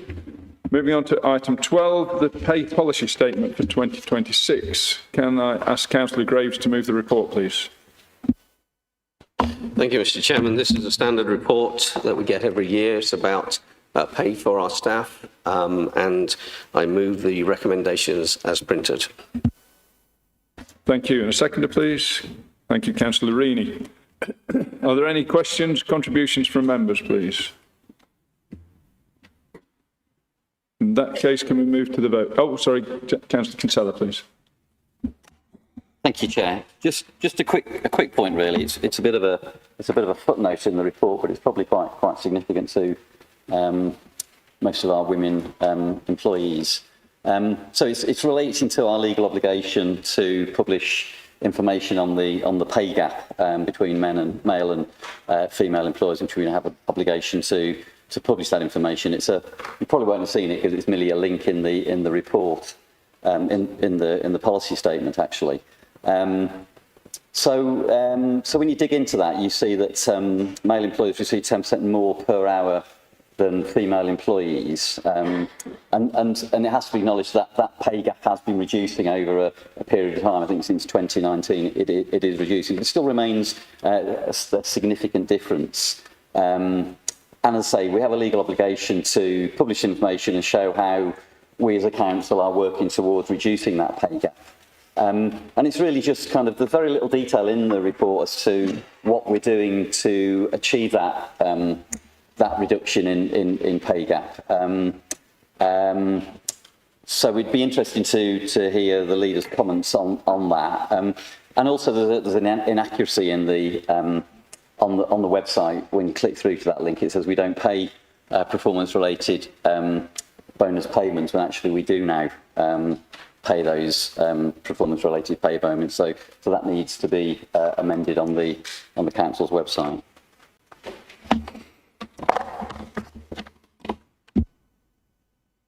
Thank you. Anyone else?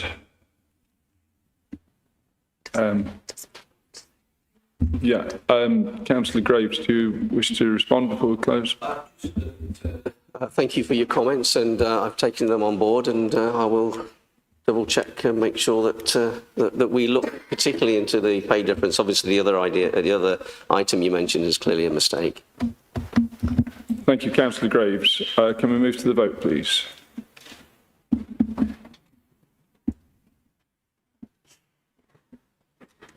And that's approved. Moving on to item 13, Q3 performance and budget monitoring. Councillor Lawson to move the report, please.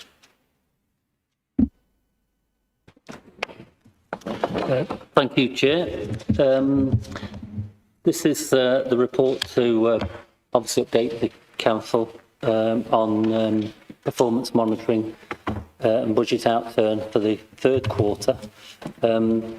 As members will obviously realise that we discussed much of this actually at the last meeting when we put forward the budget for next year.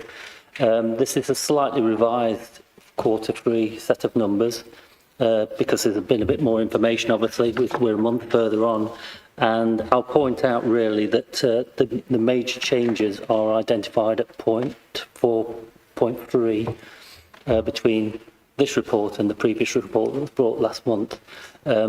Basically, it's a slight improvement in the outturn. We were forecasting an overspend of 1.6 million, just over 1.6 million, and that has now been reduced to 0.5 million, just over.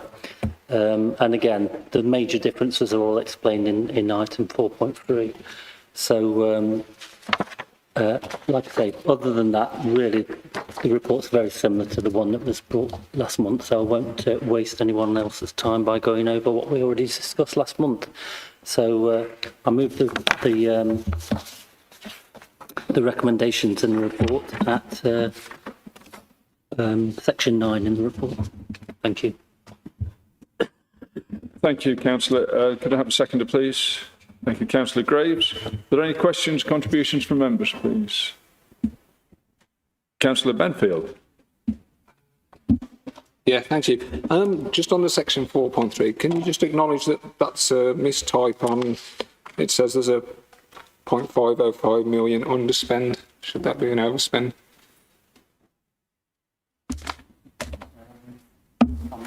Overspend. Oh, I'm looking on the modern government, so maybe it has been changed on yours. Okay, thank you. Councillor Major, please. Thank you, Chairman. I would like to make two particular points.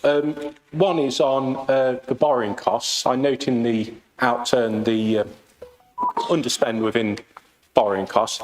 Given the war in the Middle East that is ongoing, cheerleaded on at every opportunity by the leader of Reform UK, what impact are we expecting that to have on the Council's finances in terms of increased borrowing costs and increased fuel and lighting costs throughout the organisation? And my second point I would like to make is, given the state of our roads and the fact they've never been as bad as what they are, we can even report potholes, inspectors come out, pretend they don't see them and then disappear off. You ask them to go back and they go back and they still pretend they can't see them and go off. No wonder the numbers are low. How on earth, when the roads are in the state they are, can we justify having an underspend in a highways maintenance budget of £1.3 million? Thank you, Councillor. Councillor Dale, please. Thank you, Chair. I was going to ask Councillor Lawson in relation to the DSG deficit. How do we propose to pay the 10%, assuming government pay the 90%? And what are the proposals for the next 2 or 3 years before the government reforms come into play, where we don't actually know what they're going to do? We believe it might be the 90%, 10% again, but there's not actually clarity as to what's going to happen. And we know that send demand is still exponentially rising. So, the deficits that are here now, they get wiped the slate clean now and grow again probably by the same amount next year. So, how are we going to deal with that pressure? Thank you, Chair. Thank you. Anyone else before I ask Councillor Lawson to respond? Councillor Lawson, please.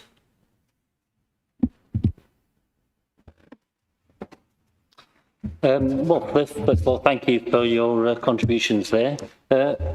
I'm a little bit perplexed by Councillor Major's question, though, really, because, to be honest, yes, okay, the fuel costs are likely to go up as a result of the crisis in the Middle East. But the real reason why fuel costs are so much higher, obviously for the council, as well as everybody else in this room personally and everybody else out in the country, it's due to the gross negligence and mismanagement of the Conservative Party over the last 14 to 15 years in not having a proper strategic energy policy. They closed down the North Sea, basically, put in punitive tax arrangements, and now I've got to listen to literally somebody who has no idea what he's talking about, putting the blame on reform. I mean, what the hell is going on? In the UK now, we have the highest electricity prices in the developed world because of Conservative policies over the last 15 to 20 years. And obviously, not even considering the Labour policies that we've got in the last 20 months. And it's not just about it's not just about energy policy. It's about this net stupid zero policy as well, which again was created by the Conservatives. Can I ask you to address me directly, please? Sorry, beg your pardon, Chairman. Just get a little bit passionate about these things.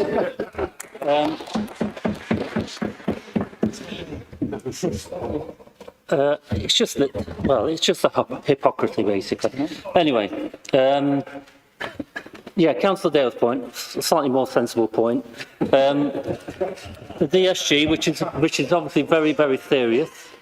Again, it's unfortunately a problem that we've inherited from, again, policies created by the previous Conservative government in terms of the changes that were brought around in the Acts. I believe it was in 2015. But obviously, you know, it's not just a UK problem. This is a Western world problem, and they, you know, we are serious about addressing this. And he's right. Yes, there is the kind of, I suppose you could call it a bailout to a certain extent in terms of granting. Well, assuming we're successful in applying for the grant for the 90%, that does give us potentially around about £80 million to put back in the pot to offset the 92 million that the deficit currently stands at for the high needs block. In terms of the balance of that, the balance of the 10%, I understand that although it's not clear how we account for that, well, obviously the money's already been spent. It's not a matter of finding the money. It's already been spent. So we've already borrowed that money to a certain extent. It's how we treat that in our budget and in our accounts. And I believe that that's probably going to be some kind of capital directive or something similar. So we won't have to recognise, I understand, although it's not clear yet, I understand it'll probably be not have to go through our revenue budget, but I'll stand corrected if that changes. In terms of the future deficit, again, as part of the grant application, I know we've got to put forward a report and effectively a turnaround plan to deal with spend, and I know that's being worked on by council officers and cabinet members as we speak, but that's work in progress. Hopefully that answers the questions. Thank you. Thank you, Councillor Lawson. Sorry, Councillor Kinsella. Councillor Lawson just closed the debate. So can we move to the vote, please?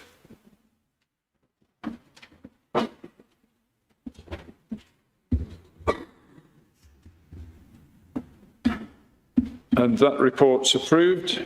Moving on to item 14, it's some minor changes to the Constitution. And could I ask, could I ask Councillor Whitbread to introduce and move the report, please? Yeah, thank you, Chair. I move the report. Recommendations as written in the report. Thank you. Thank you. And could I have a seconder? Councillor Graves, thank you. Are there any questions, contributions from members? Councillor Kinsella, I've still got you. No? Okay. Anything on this changes to the Constitution?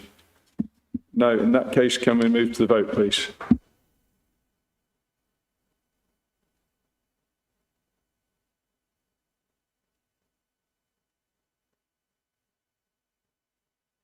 And that's approved. Item 15, it's note urgent decisions. Could I have a proposer, please? Councillor Graves has proposed. Is that what we need? Sorry, we do need a report to move. Sorry, we need you to propose the report. I propose the report. Thank you. Could I have a seconder, please? Councillor, sorry, I couldn't see your hand. Councillor Reaney, thank you. Any questions, contributions from members on these urgent decisions? No. In that case, can we move to the vote?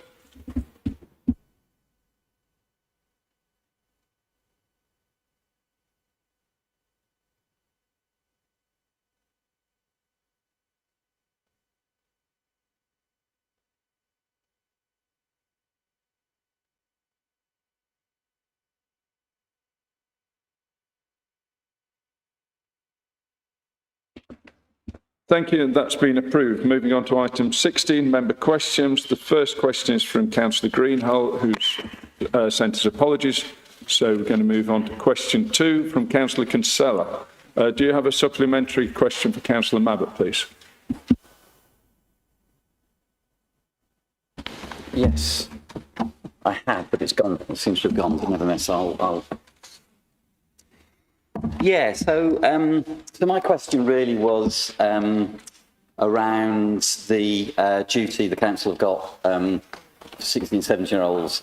And my further question, my understanding is that is the problems that you face is due to data information not being recorded by the council. So we perform very poorly compared to the rest of the country.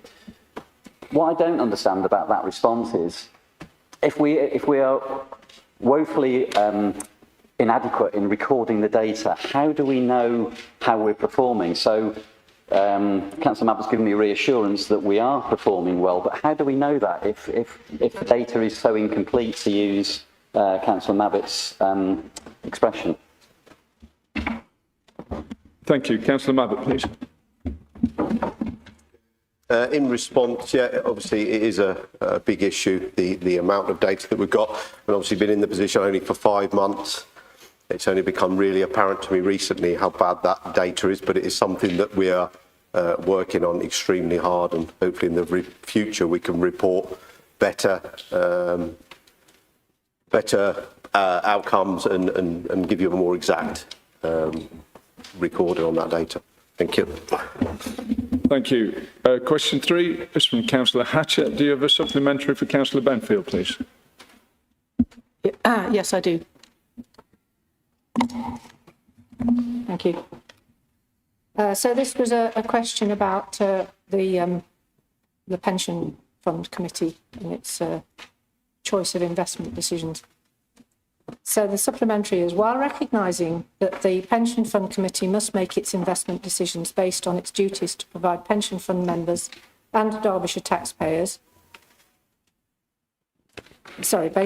must make its decisions based on its duties to pension fund members and Derbyshire taxpayers, financial stewardship is not incompatible with disinvesting from fossil fuels.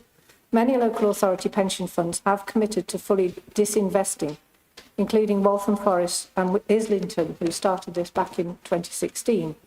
So I'd like to ask Councillor Benfield if he would encourage the Pension Fund Committee to look at these examples with a view to Derbyshire County Council making a similar commitment to invest in the future and not in the past.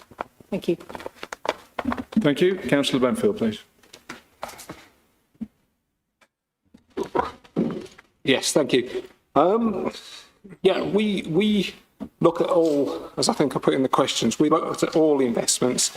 What other councils do is up to those, but we look purely on the financial returns. And as I put in the question, in the answer, the responsibility is what gives us the best returns for the fund, and so we will continue to do that. Thank you. Question 4 is also from Councillor Hatchett to Councillor Wood. Do you have a supplementary question for Councillor Wood, please? Yes, I do. So I thank Councillor Wood for her answer, but I don't think I think she missed the point of the question. So I wasn't asking about the council's support for renewable energy installations. My question was about the activities delivered by the council and whether she's committing to move as many as possible away from oil and gas inputs and towards renewable electricity.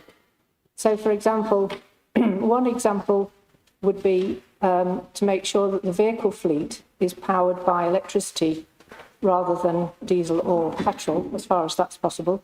And another would be to introduce a strategy for supporting local authority schools to reduce their bills by installing solar panels on school buildings. Thank you. Councillor Wood, please.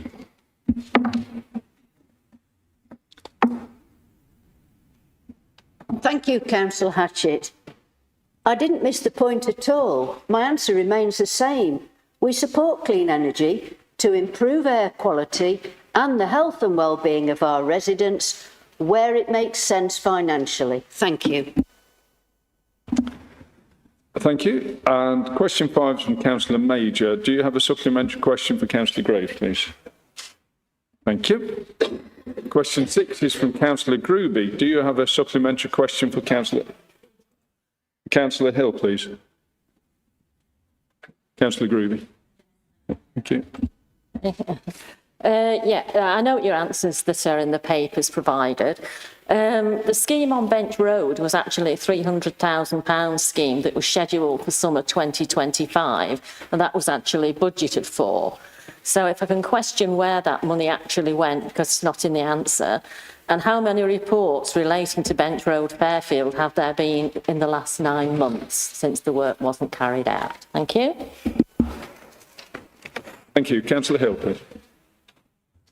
Thank you. So in terms of the work at Bench Road, yes, it was identified as a £300,000 scheme. And in terms of it being in the 2025 programme, we've not finished it yet, and it's going to be done looking forward into 2026. In terms of reports, I don't actually know what Councillor Greeby is asking in terms of how many reports we've had on one single road over the past 9 months. It's not how we work. Thank you. Question 7 from Councillor George. Do you have a supplementary question for Councillor Barnes, please?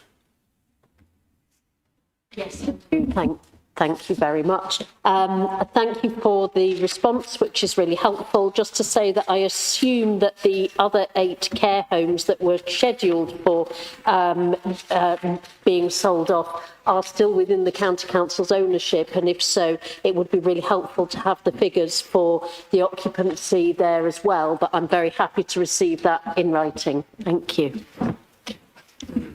Councillor Barnes.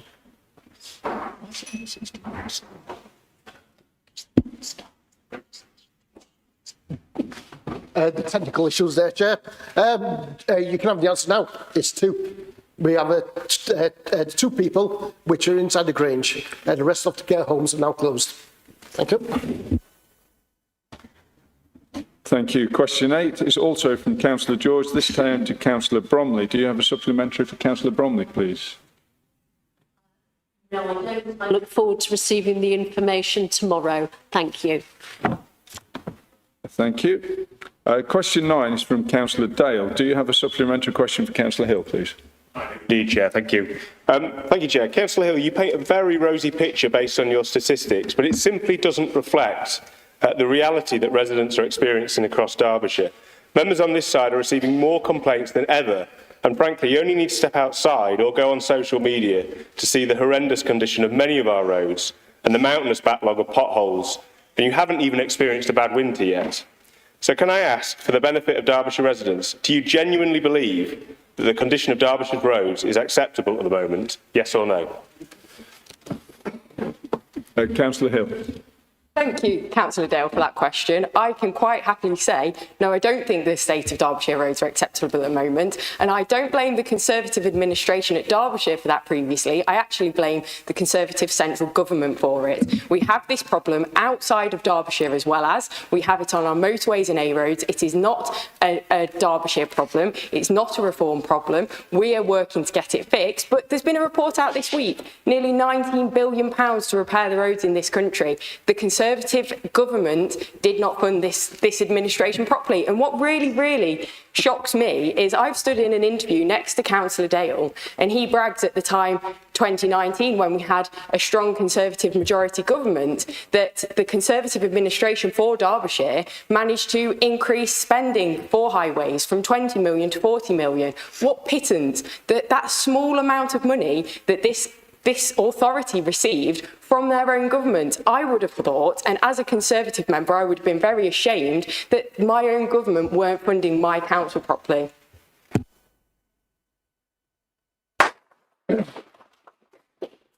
Thank you. Question 11, also from Councillor Dale, and this time to Councillor Wood. Do you have a supplementary for Councillor Wood, please?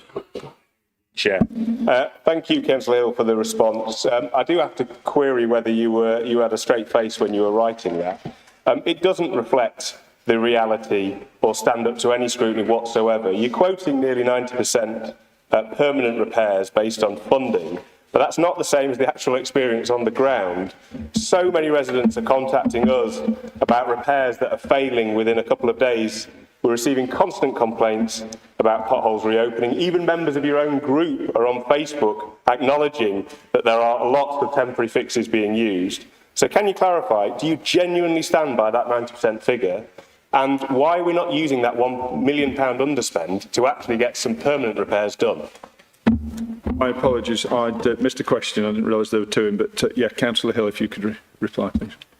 Thank you, Chairman. We've spent over £13 million in reactive and permanent repairs. This figure has come from the officers. That 90% figure has come from the budget and the spend from highways. So I would say that if Councillor Dale is getting complaints from his residents, maybe go out and spot the potholes with them and do your job as a councillor. That's good. That's what you're there for, Councillor Dale. I would also like to say that I've forgotten the second part of your question. What was the other part, Alex? £1 million. The £1 million underspend. This government, this administration, we've spent currently £55 million on highways, and that's still increasing. And I'd like to be able to answer the question without any talk in the background. Thank you. So yes, we've spent £55 million on roads through capital investment on this in Derbyshire through this authority, and that's never been done before. Thank you, Councillor Hill. Further question from Councillor Dale. This time it's to Councillor Wood. Do you have a supplementary question for Councillor Wood, please? Councillor Dale. Thank you, Chair. Councillor Wood, there's certainly plenty of words in this response, but it hasn't actually answered the question that I asked. A formal decision was taken by Cabinet to progress this work. So can you explain how it's appropriate or even lawful that for a decision to be effectively abandoned unilaterally by a single Cabinet member without being brought back to Cabinet for reconsideration? And can you also clarify why members and activists from your own party are continuing to mislead residents by claiming that you are continuing to support the National Landscape Campaign when it's clearly not being supported by the County Council? Thank you, Chair. Thank you. Councillor Wood, please. Supplementary question, Councillor Dale. Oh, sorry. Have you put me on? Right.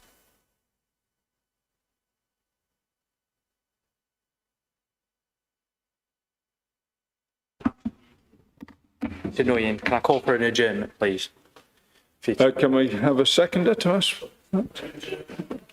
Thank you, Councillor Whitbread. We will adjourn for 5 minutes while I address this. Thank you.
Thank you for coming back, everybody.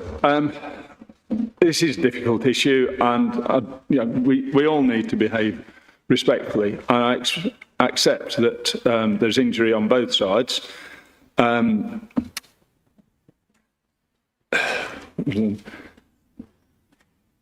Somebody addressed one of the groups as fascists, which I think is really uncalled for. And I also accept the way that the motion was brought forward was probably not ideal, and that could have been done in a better way. But that neither of those gives us an excuse to start bickering and falling out. So I'll leave it at that. I'm not going to ask for apologies or retractions, but if we can move on. I think we are at question 12, is that correct? Yeah.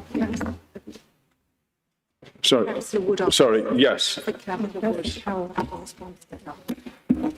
It was for Councillor Wood to respond to Councillor Dale's supplementary. Thank you for your supplementary question, Councillor Dale.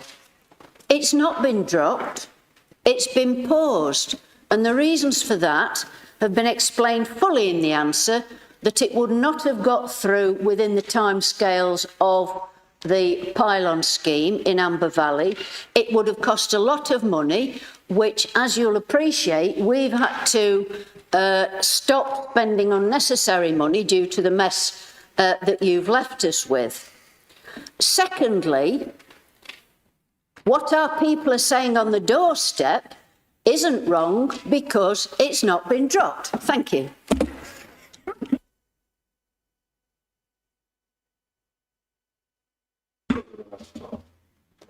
Thank you. And question 12 is from Councillor Ford. Do you have a supplementary question for Councillor Wood, please? Yes, thank you. Thank you, Councillor Wood, for your answer. Obviously, you guys rode into power last May on the back of no tax rises, and the very first thing you did was raise council tax to a maximum when you had the opportunity, or nearly to the maximum. So in your answer to me, the council can put any proposal if it's likely to face an issue with ongoing duty to meet statutory service requirements. But can you guarantee to me and to this chamber and to the residents of South Derbyshire that they won't wake up on January the 1st next year that you see in the newspaper that Bretby Waste Recycling Centre is not going to close like happened to the poor people in Glossop this year? Thank you. Councillor Wood, please. Thank you for your supplementary question, Councillor Ford, which is exactly the same as your original one, so I'll give you the exactly same answer. We have no plans to close any more household waste recycling centres, and if we did have, we would likely face issues with the ongoing duty to meet the statutory service requirements. Thank you. Thank you. The next item is item 17, notice of motion. We've got one motion forward from Councillor George. Councillor George, would you like to move your motion, please? Excuse me, 1 second. Councillor Lawson, please. Chairman. I think I've heard on at least 2 occasions in this meeting where Conservative members have stated that we increase the council tax by the maximum amount. I want to correct, for the matter of record, I want to clarify that that is a false statement.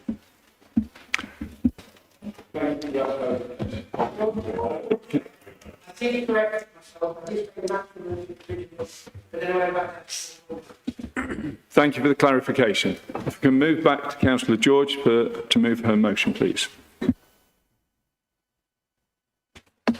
Thank you very much, Mr. Chair and members, and thank you to all members who I've worked with and have given support in putting together this motion, particularly Councillor Smith, whose support I acknowledge. In bringing this motion today, I want to explain that the peak cluster carbon dioxide pipeline is not a matter on which we as a council have total jurisdiction.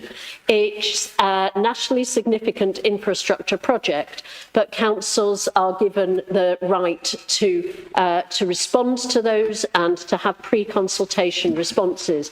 And that's what I'm calling for today, for us as a council, not to jeopardise our own response by predetermination, but to look at the arguments and make some clear requests, both of the council officers in their responses on this and of government as well. This project and this motion against it, it's not an anti-cement and quarrying industry motion by any means. I have always been a supporter of the quarrying and cement industries, which are so important in High Peak. In Parliament, then I chaired the all-party parliamentary group for the mining and quarrying industry and dealt with them on a very regular basis and have always supported them. But this motion won't damage the current cement industry that we have in High Peak and the rest of Derbyshire. And it also is not a motion that denies climate change or the importance of reducing our carbon emissions.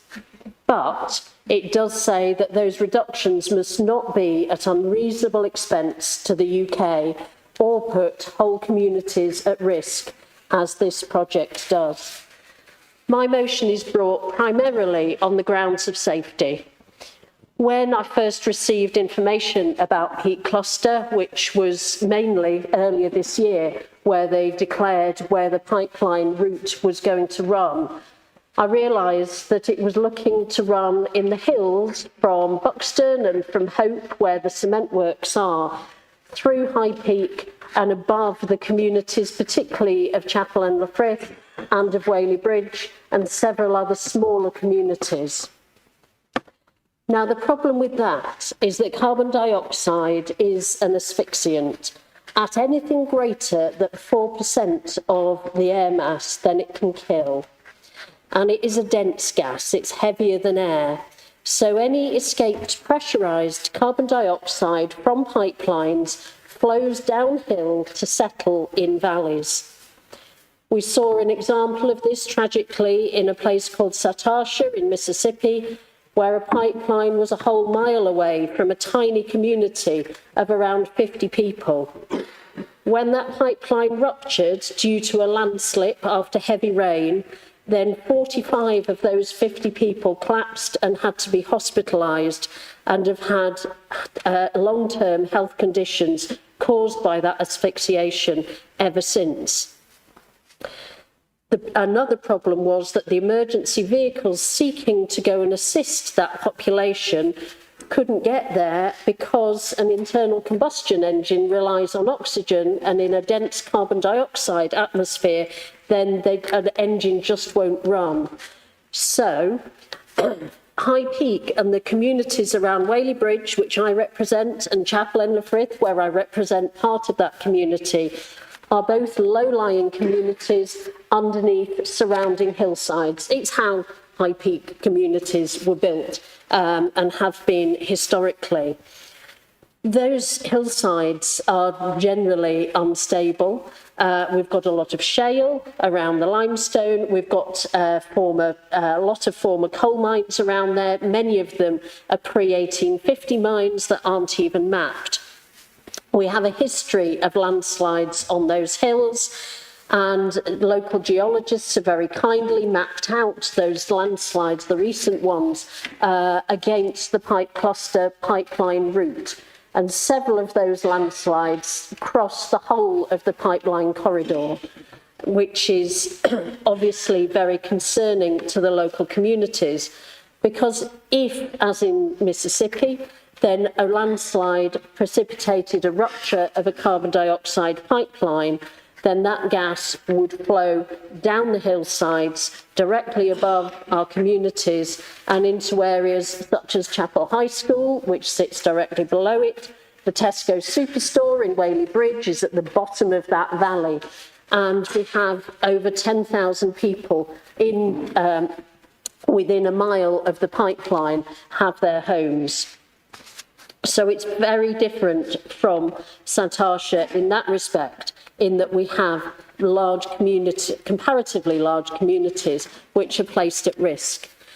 This is why I've been asking questions of the Peak Cluster company and directors, and I've been asking for answers as to how they have assessed that risk. They claim that they know it's not wise to build on hillsides and areas of landslide, but that is exactly what they're doing. The companies say that they are fully regulated and therefore we shouldn't have to worry. But the Health and Safety Executive research into carbon dioxide pipelines has only just started.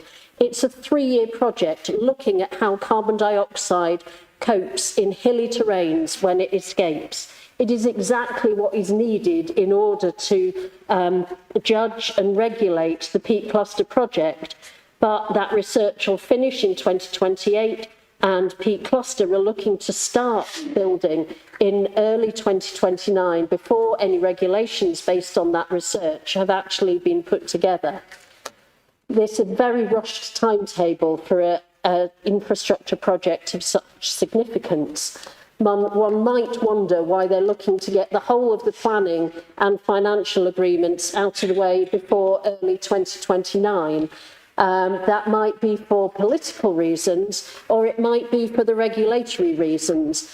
Either way, it's really worrying, particularly, obviously, for the communities that are living underneath that proposed pipeline route.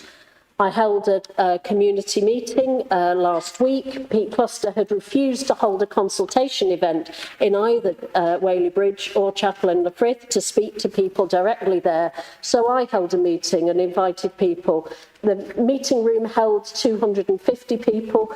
It was absolutely chocker to the seams. We had people standing outside at the windows to listen in. And apparently there were around 200 people who had to leave because they couldn't fit in the room or at the windows. So there's a huge amount of concern around this, around my communities. We asked Peak Cluster why they weren't looking to build a more direct route for the pipeline, which went from Hope and Buxton Cement Works across to Macclesfield West and more directly, avoiding centres of population. Their answer was that that went through the Peak Park and it was difficult to get planning permission across the Peak Park. Yes, we do want to protect landscapes, but more than that, it mustn't be at the expense of our communities and the safety of the people of Derbyshire. This project is claimed as being about protecting the 2,000 or so jobs in cement works around Buxton, around Hope Valley. But actually, it doubles the price of cement having carbon capture. There's not the carbon taxes in place as yet. There's not the requirements for zero carbon construction materials that would make it financially viable. So we're looking at putting billions and billions of government investment into a project to support an old way of making cement that is very carbon intensive. And it's not going to help us in the future. It's simply going to build a 121-mile pipeline to offshore the problem for future generations. I'm sure we could put... Councillor George, well, you just pause. You need to move the motion. You're running out of time. Yeah, do I have to read the whole thing out? No, don't worry, I'm getting there. Can I have an extra 11 seconds for the interruption? I'm on my last paragraph. So this is an opportunity for us all to come together as a council in support of our communities. Even if it doesn't affect your own community now, this is something that may affect it in the future. We haven't got the regulations in place yet to make sure that it's safe. We risk spending billions of pounds on a project that isn't safe, that endangers our communities, and that gives them no particular benefit back. So I call on councillors from across all parties to support this, to support the people who are affected now, and to support all our communities for future. Thank you. Thank you very much. And can I ask Councillor Melandra Smith to second, please? Thank you, Chair. I rise to second Councillor George's motion. Before I begin, I should clarify my role. While I sit on the Peak District National Park Planning Committee, it is only another statutory consultee in this matter. The final decision, as Councillor George pointed out, will not be taken locally but by government through a development consent order, as this is classified as a nationally significant infrastructure project under the Planning Act 2008. I first became aware of Peak Cluster Carbon Capture and Storage project a few months ago, and it was immediately clear to me that if progressed, it could have a profound impact on residents across High Peak. However, I did not come to a view lightly. I made a conscious decision to approach this project with an open mind. Alongside Councillor Graves and Councillor Adams, thank you both very much, I visited 3 of the companies involved, one of which has withdrawn and 2 that remain engaged with Peak Cluster. All 3 were generous with their time and extremely informative, and I'd like to place on record my thanks to them. We learned a great deal, not only about this proposal, but also about the wider minerals industry, which is of real importance to Derbyshire's economy and heritage. But having undertaken this research, I have reached a clear conclusion. I do not believe that this project is necessary to the future of the local lime industry, despite what is claimed. Rather, it appears to be driven by policy pressure, an expansion of what some might call green tape, rather than genuine need. I'm also deeply concerned about the cost. The early development phase alone is expected to cost nearly 60 million, with 28.6 million coming directly from the taxpayer through the National Wealth Fund. That is public money, your money, my money, and I have to ask, is this really the best use of it? In my own division in Buxton, we are still waiting for long-promised healthcare investment. I know where my residents would rather see that funding go. Beyond cost, there is the real-world impact. This will not be a minor inconvenience. It will mean years of disruption, roads dug up, farmland trenched, hedgerows removed, heavy lorries on rural roads, noise, dust and disturbance affecting daily life. And we must be clear, this is not a standard utility pipeline.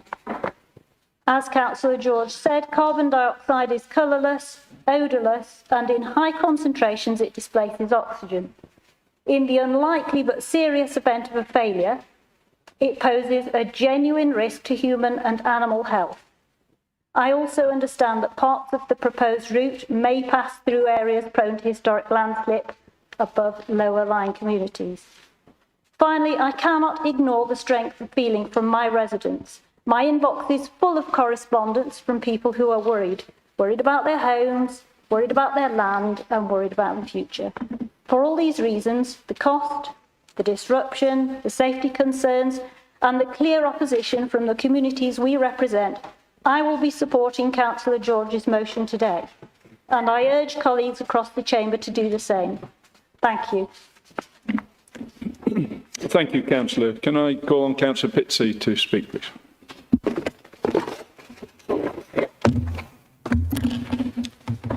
Thank you.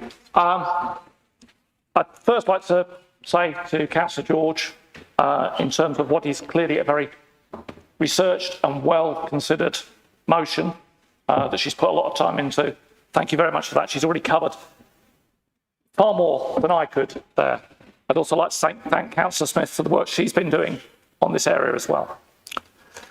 There are 2 points that stood out for me, and I've discussed with other colleagues.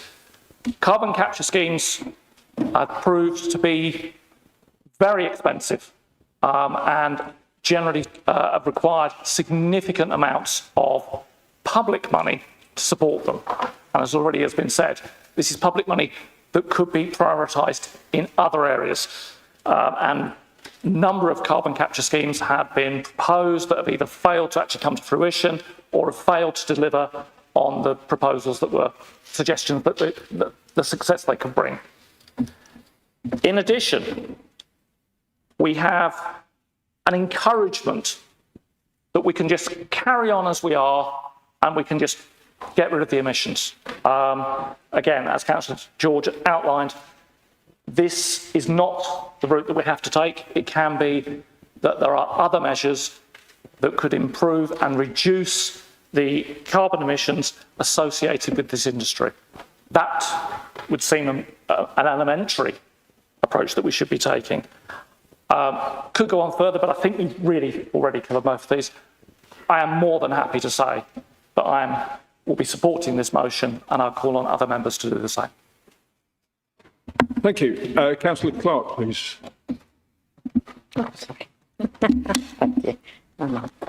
There are understandably community concerns that should be recognised and addressed, and until that happens, there are grounds for opposing this pipeline proposal. It's also the case that 2,000 people work in these industries, and they and their families rely on them for a living. Cement and lime industries are essential to modern life, and we need to support those industries so they can continue in a sustainable way. In its final point, the motion mentions reducing emissions, and so it recognises the importance of reducing these within the industry, yet without anywhere mentioning why. The words climate change, for some reason, do not appear within the wording. Could other technologies be scaled up? I don't know, and for us non-experts in this field, we should at the very least be given an explanation as to why these aren't being looked at in Derbyshire. I did attend the recent public meeting, and I cannot say that the peak cluster representatives answered that question, nor addressed and allayed residents' concerns at that event.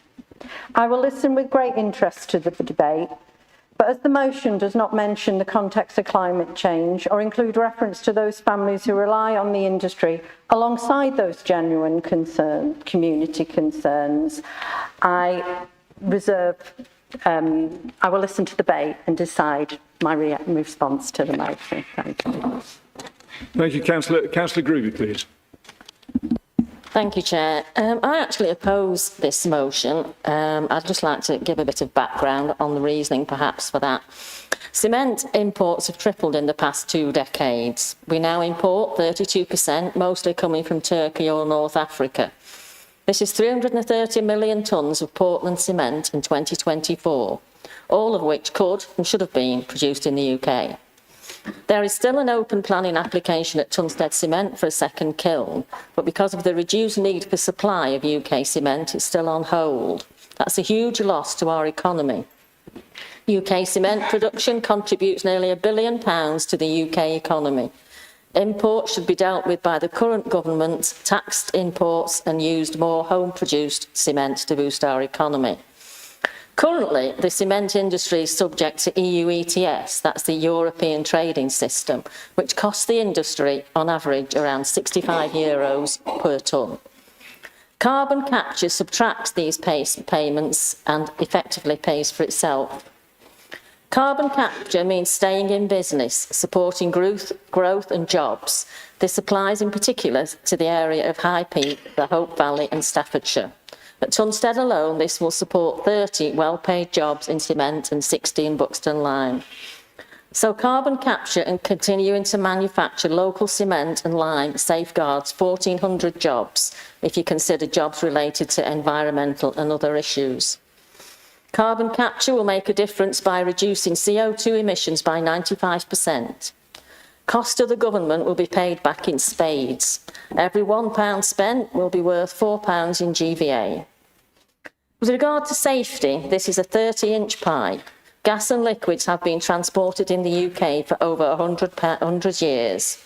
High-pressure pipelines carry natural gas and a range of other fuels, including aviation fuel and ethylene. The engineering standards meets recognised standards and regulations, established best practice and proven design, methods and robust safety measures to ensure risks are minimised.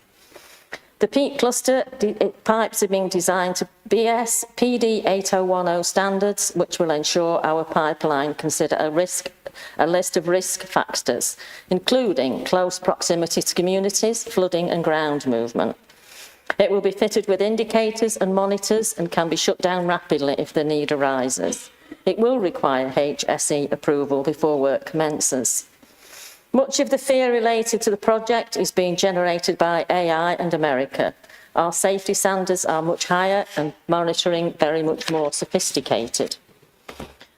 Planting the ground, the pipe underground will benefit BNG because the ground will be left in better condition than it was previously. I too have some reservations on the amount of pressure we put on ourselves relating to climate change, but this carbon capture is the right thing to do for the local economy and for the UK. Numerous changes have already been made to reduce carbon emissions within the cement industry. We now have a choice in the UK relating to CO2, deindustrialisation or decarbonisation. I know which one I choose. Thank you. Thank you. And Councillor Major, please. Thank you very much, Chairman. A member before made a very good comment earlier on about North Sea oil and 75% tax rates. In actual fact, I agree with the point he made. You tax people and it results in a change in behaviour. And I think that did have a change in behaviour in terms of the extraction rates within the North Sea. And what I fear with this motion is the minerals industry is by far the most important industry to Derbyshire.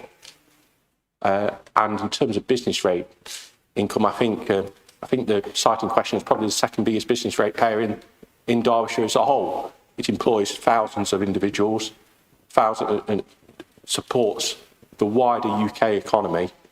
And we've always, as an authority, backed the goose that lays the golden egg in Derbyshire, which is our mineral industry. And I'm a bit fearful that we're going to be walking away from that.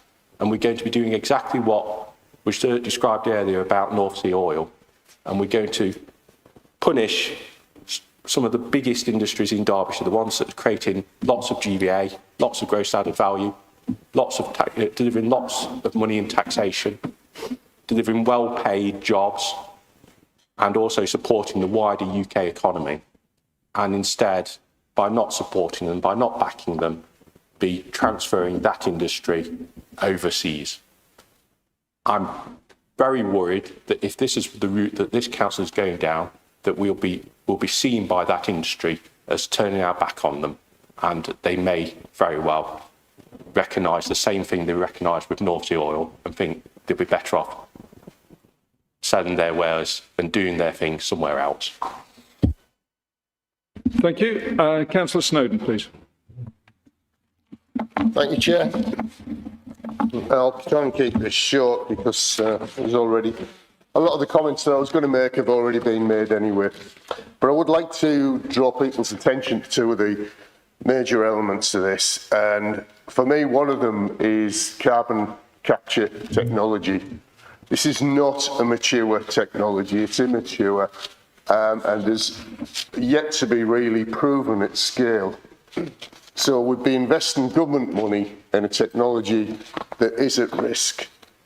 And I think there's two priorities in this. The first priority, and it should always be our first priority, is the safety of our residents.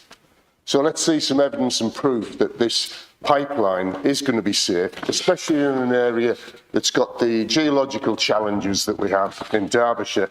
And I'm not taking away from the fact that 2,000 people are employed in this industry in Derbyshire. But the biggest point for me in the motion is that it talks about reducing emissions at source. And I think that's one of the key points, that with any problem, you need to tackle the root cause. Now, the root cause of this is the old-fashioned technology used to produce cement.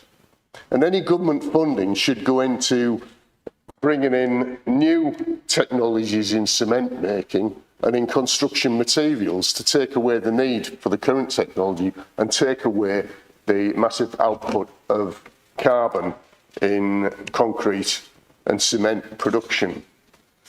So on that basis, I would fully support the motion, and I hope other members do as well. Thank you. Thank you. Councillor Reid, please. Thank you. A lot of statements and sentiments have been said here today on both sides. I actually find myself in some ways agreeing with Councillor Major's statements about wanting to support industry, not killing the goose that laid the golden egg. I mean, the industry is worth £2.5 billion to Derbyshire. But there's one thing that's been mentioned, and I think we've passed over on this, and that is there's only two producers out of that industry that are still in the carbon capture. The last one is pulled out. Now, I'm happy to be corrected on that. Now, both of these two that are remaining are multinational corporations who are trying to do this to increase their market share and effectively get a monopoly on the industry. We have small local players and smaller companies within this industry that won't get the benefit. They are seeking the green tag that comes on the marketing material at taxpayers' expense to be able to export this and sell to companies that want to build with the green certificate. Now, I'm not opposed to that in theory, but that should not be a driving benefit for the taxpayer. Just to increase a monopoly that is not having a direct impact when we actually have serious safety concerns and other things we need to consider from a council perspective.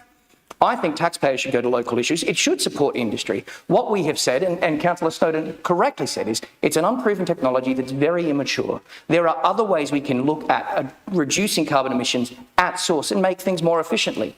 However, while I sympathise with the statements raised by the members from the Conservative Party, because they are valid points, I don't think that negates the fact that we are looking at a couple of multinationals who are basically looking for a sales marketing campaign funded by the taxpayer in order to increase their market share and drive out competition from local businesses. Thank you. Councillor Elliston, please. Yeah, I had 2 points to make. Councillor has just stole my thunder on one of them. So I want to bring into question the legitimacy of this whole project, given that one of the companies behind it is a fossil fuel company called Spirit Energy. Now, they have no moral imperative to reduce CO2 or climate change. It seems to me they're looking for government funding to cover their extraction costs. Extracting natural gas from the Lancashire coast is a very expensive process. If they can get government funding to pump in CO2 to help them remove that natural gas, that's a massive win for them and their shareholders. So that was my second point, is the legitimacy of the whole project. And I will be supporting this. Thank you. Thank you. Councillor Gourlay, please. So I'm the county councillor for Chapel and Hope Valley, so that I've got Breedon Cement Works in my division, and one of the kind of organising stations for this pipeline will be in Chapel. I've listened in particular today to Councillor George and to Councillor Gruby. I think you both make strong arguments. In particular, I've had a slow trickle of emails from residents, and in particular on the safety issues that Councillor George has raised, but also I've had some conversations with farmers who are concerned about their pasture being dug up, and you know how many generations it's taken them to get the farms into a decent condition, and they're rightly worried about what this will do to their land. But I mean, to ground myself in what's best for the local community, I've got obviously these safety concerns, which at the moment seem to be just concerns that haven't been addressed. And I think a health and safety executive investigation will come to some conclusion about whether, you know, the safety issue, whether there is substance to the safety issues.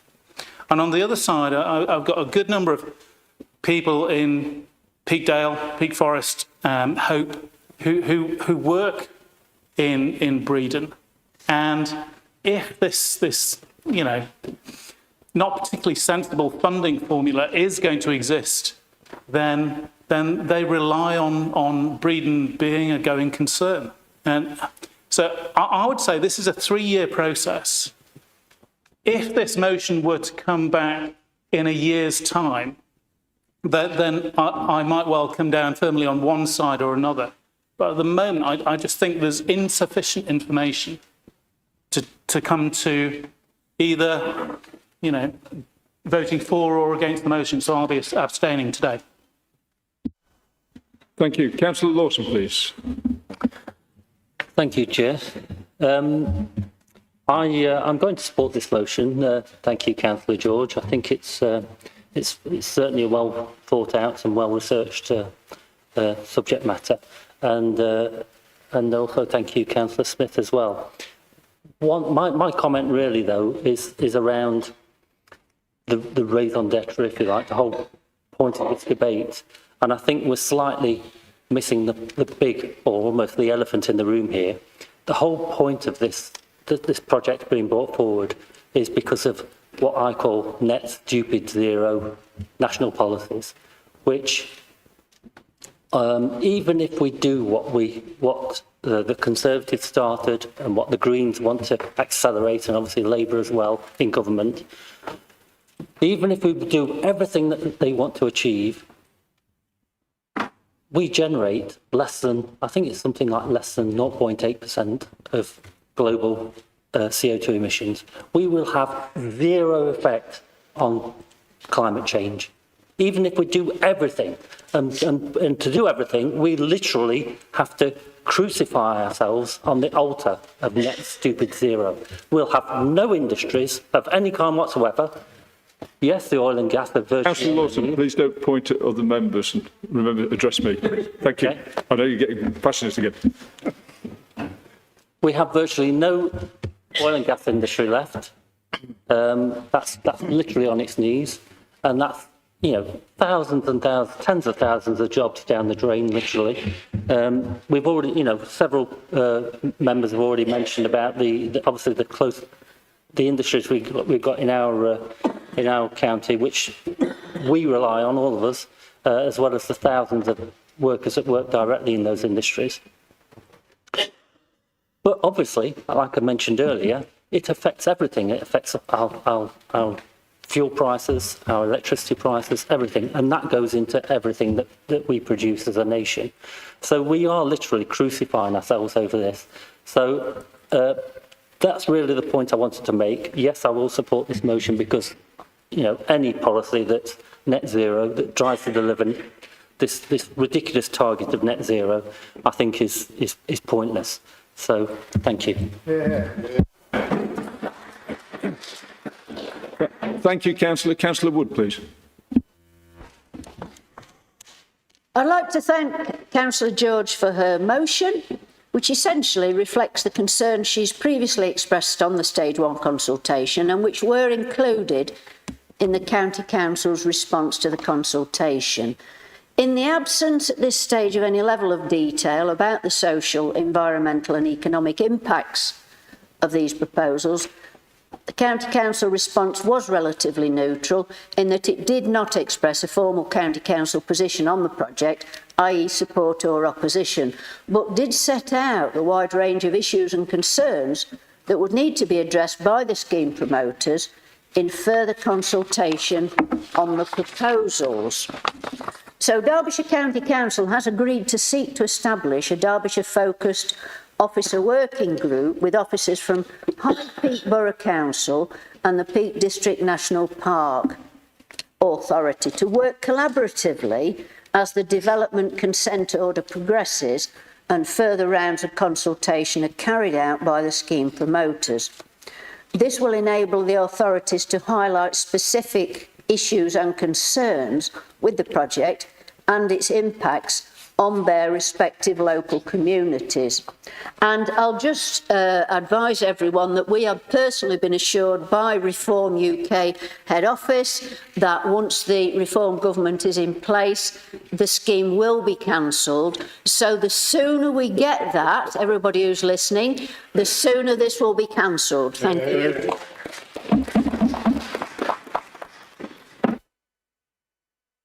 Councillor Graves, please. First of all, Mr. Chairman, do I need to do Standing Order 4.1M, is it? Yeah, and continue the meeting, or? I'm hoping we're going to be finished. We've got 30 minutes. It for another 3 hours, because I'm sure we've all got nothing better to do. No. I have. So if you can be brief, please. You have, I like it. I'm counting down the minutes to my end of tenure. Okay, thank you very much. I've said it and we can extend it whenever you want. Mr. Chairman, I do support this motion, but let me be clear at the outset. This council supports meaningful, practical environmental action. But what we have before us in the peak cluster proposal is not that.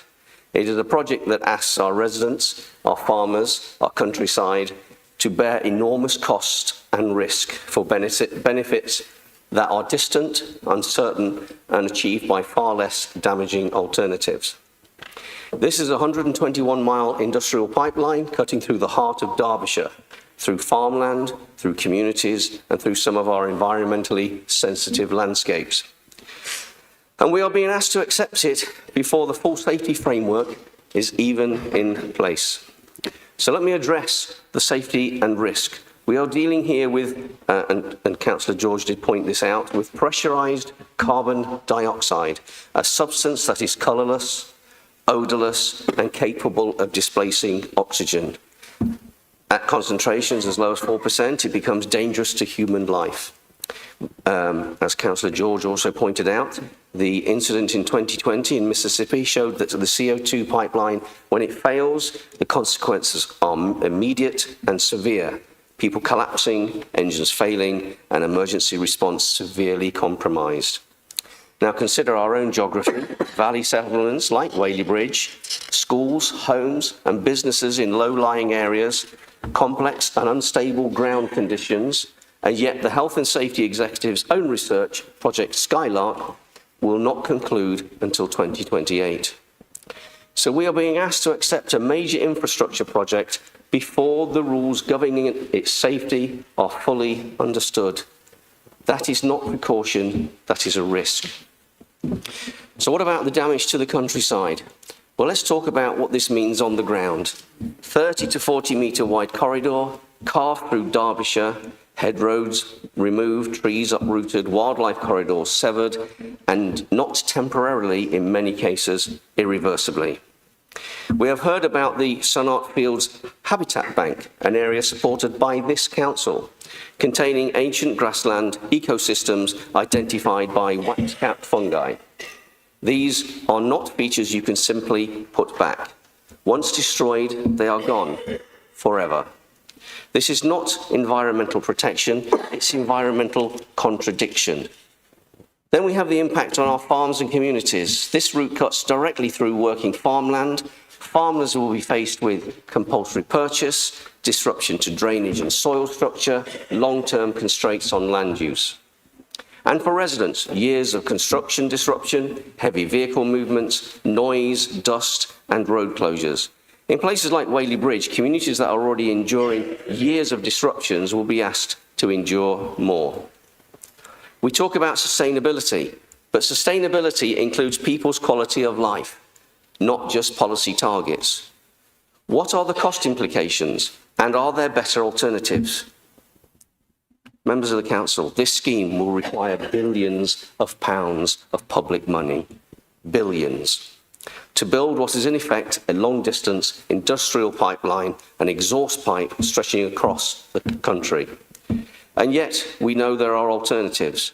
Lower carbon cement technologies, modernised production methods, proven innovations already delivering major emission reductions.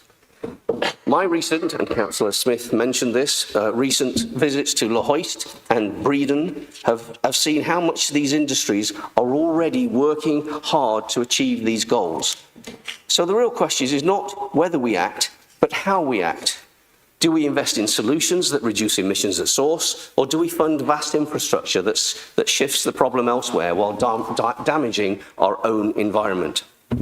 So we must not take our eye off the core issue. This is what it comes down to. Real risk to safety, permanent damage to the countryside, major disruption to communities, enormous cost to taxpayers. All for a project where the burden falls locally and the justification is national. That imbalance matters. Derbyshire matters. What about the national position of our opposition parties?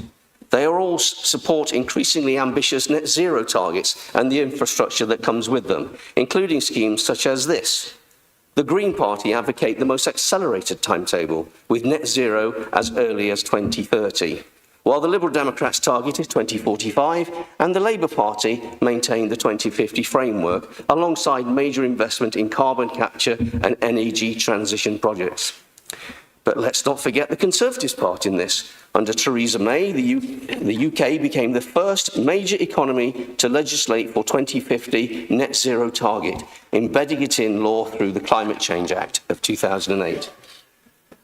What unites them is not just the goal, but the approach. A willingness to prioritise large-scale, centrally driven infrastructure in pursuit of net zero, often with insufficient regard for the local consequences. In doing so, they risk imposing significant disruption on rural communities and landscapes while presenting these schemes as unavoidable rather than open to proper challenge or alternative solutions. Mr. Chairman, this council has a duty, first and foremost, to the people and places in Derbyshire. We cannot support a proposal that puts our residents at risk, that damages irreplaceable natural assets, that will disrupt communities for years, and does so before the full safety framework is even in place.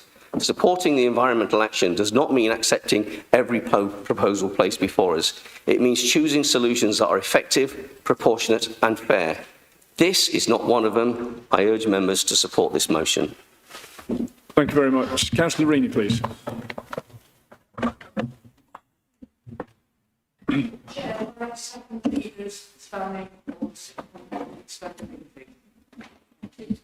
I'm hoping we won't need an extension. I'm hoping we'll get, but Councillor Rini's indicated it's just a brief comment and then Councillor George can close and hopefully we'll be done. Right. You'd like to address? Right. So you're proposing, sorry, Councillor Wheelton, how long? Thank you.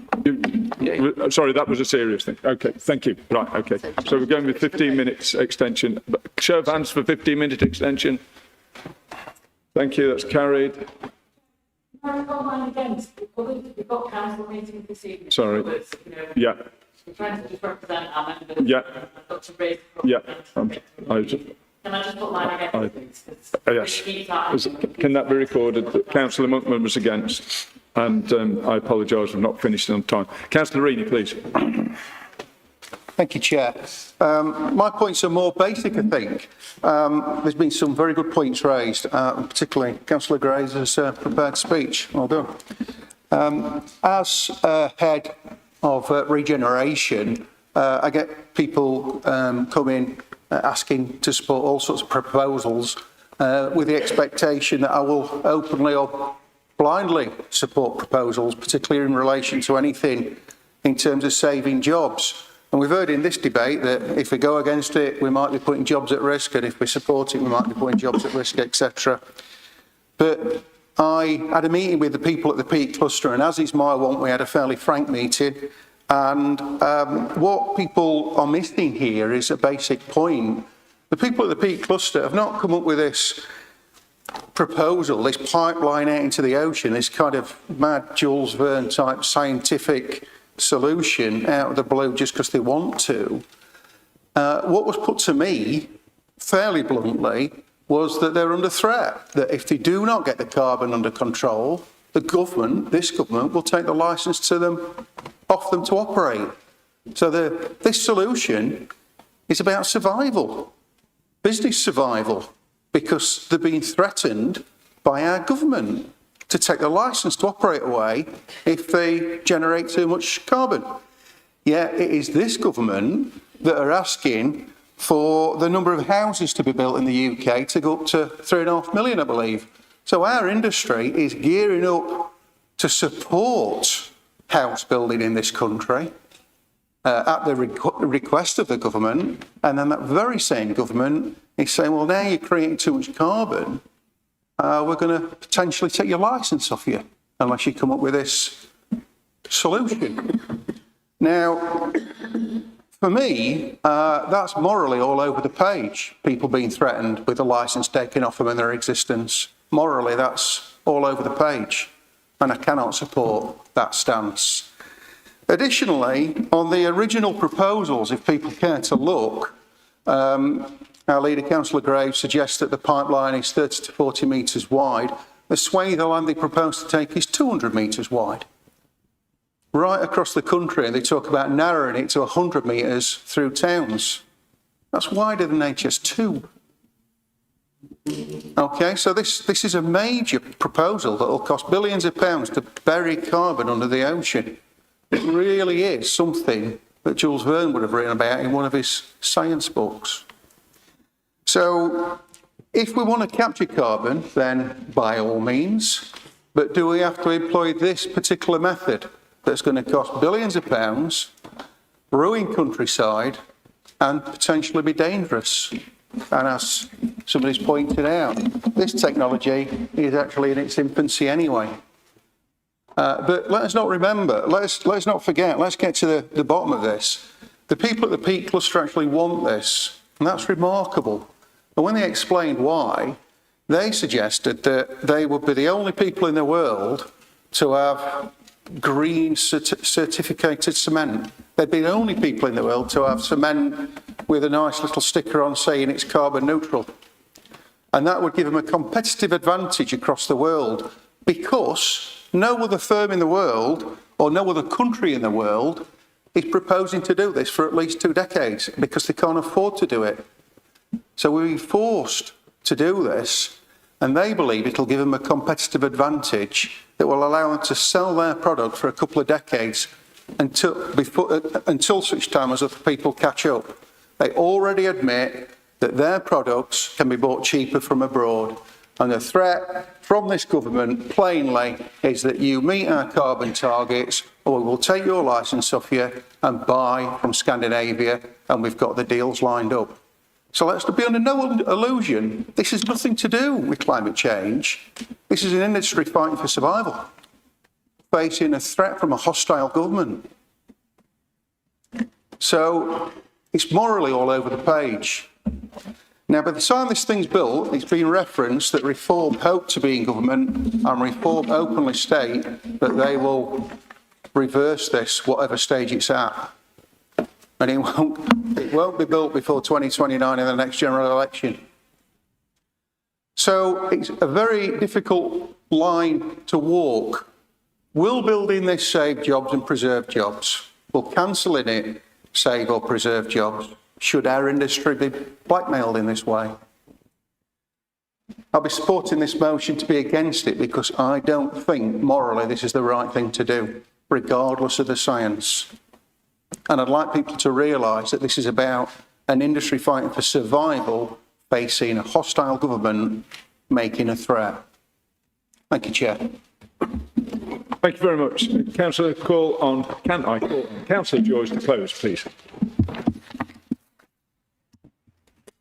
Thank you very much, Chair, and thank you to all the members who've contributed to that debate.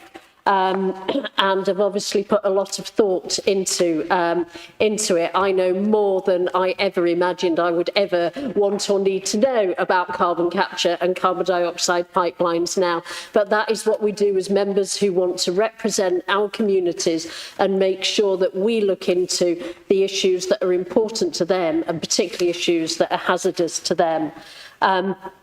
I thank Councillor Pitsey and the Green Party for their support, recognising that whilst carbon capture is being branded as something that's about reducing carbon emissions, then it simply postpones the problem and postpones the issue and prevents us putting those billions of pounds into actual carbon reduction, which is what we need to do. To Councillor Clark and the Labour group, I would say that very clearly this motion does talk about the industry. It talks about supporting the industry to secure significant government funding to reduce emissions at source. And it's about climate change. It is about supporting the industry. So please have a look at that part of it and consider whether you can support this motion, because that is at the heart of it. To Councillor Gruby, and I know that having worked at Tarmac for many, many years, then you will obviously have a really good understanding of the industry. But as you say, that the cement industry has been in decline because we haven't had the major infrastructure projects which need cement, which need our infrastructure to be building up. We've had government cutting back on it for many, many years, and therefore we've not had sufficient demand for things like the second kiln at Tarmac, which would be a great boost to local jobs and productivity. So why on earth are we not looking at the billions that are being set aside for the Peak Cluster pipeline to go into actual infrastructure, into building the things that our country so desperately needs, using that cement that will then give the boost to the industry that they so much need? And I'm sorry, but having looked into the dangers of carbon dioxide pipelines, they are not like other pipelines for gas and liquids that we do have perfectly safely in this country. They require different regulations, which is why HSE are doing Project Skylark about the specific issues with carbon dioxide pipelines. It's called Project Skylark for a reason, that you have to rise like a skylark above the low-lying carbon dioxide in order to be safe. The clue is in the title. It is not safe for low-lying communities. And that's why I've asked Peak Cluster Project why they have put it so close to our communities within the Peak District and low-lying communities beneath unstable hillsides. As Councillor Graves said, it is fundamentally unsafe. It is not what anyone in the industry believes that that should be done in this country or anywhere in the world. And I've had experts send me messages, phone me, pointing out that this is absolutely against any sort of safety recommendations that would be made. I've pointed that out to Peak Cluster. I have tried to go to them privately, discuss this, so that I could support a project that would support our industry. But unless they can make it safe and take that hazard seriously, then there's no way I can support it. And they have no inclination to reroute the pipeline. Councillor Gawley said, wait for a year. If we wait for a year, we are coming up to the time that they're putting the DCO in place in order to go to government. If we want to do anything about making sure this is safe, it needs to be rooted away from communities, and that will require a major reworking of the plans. That cannot be done in a year's time. It will be too late at the speed and pace at which the company want to proceed for whatever reason. So waiting a year is not an option. We need to do something about this now, and to speak in a unified way with other councils along the route that have looked at the risks to their communities. As Councillor Major said, he claimed that this will damage our industry. Yes, cement, quarrying and lime are a huge part of the Derbyshire economy. Yes, they contribute to our business rates, but there are other ways in which we can support them. Doing away with Peak Cluster Project will not do away with those jobs. It will make the government look again at the policy behind it. As Councillor Reaney pointed out, we have to look at what the incentives are and make sure that they are safe, because it will simply double the price of cement, and it will prevent us from being competitive in the global economy. We will lose more markets in our own country than we will gain from countries looking to have green cement abroad. So yes, we do need to look at the whole legitimacy of it. We do need to look at the safety. And I'd say to Councillor Gawley, your community in Chapel especially and in Castleton are extremely concerned about these pipelines coming above their towns, about the above ground installation, which, as experts have said, is the weak point in the whole structure of a pipeline, where the pipes are above ground, and that is directly above your communities in Chapel, and we need to be mindful of their safety and the risks to them.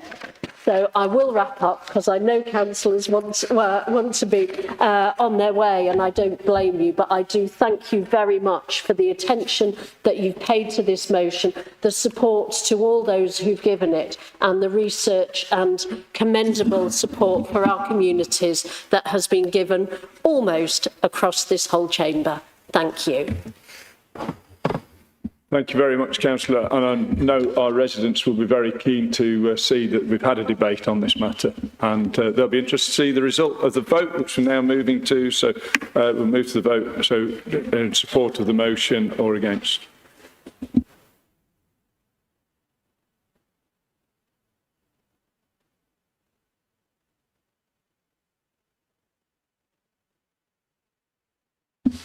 And that's carried. Thank you very much. And that concludes the business for today. Thank you all for your attendance, and we'll see you at the end of May. Thank you.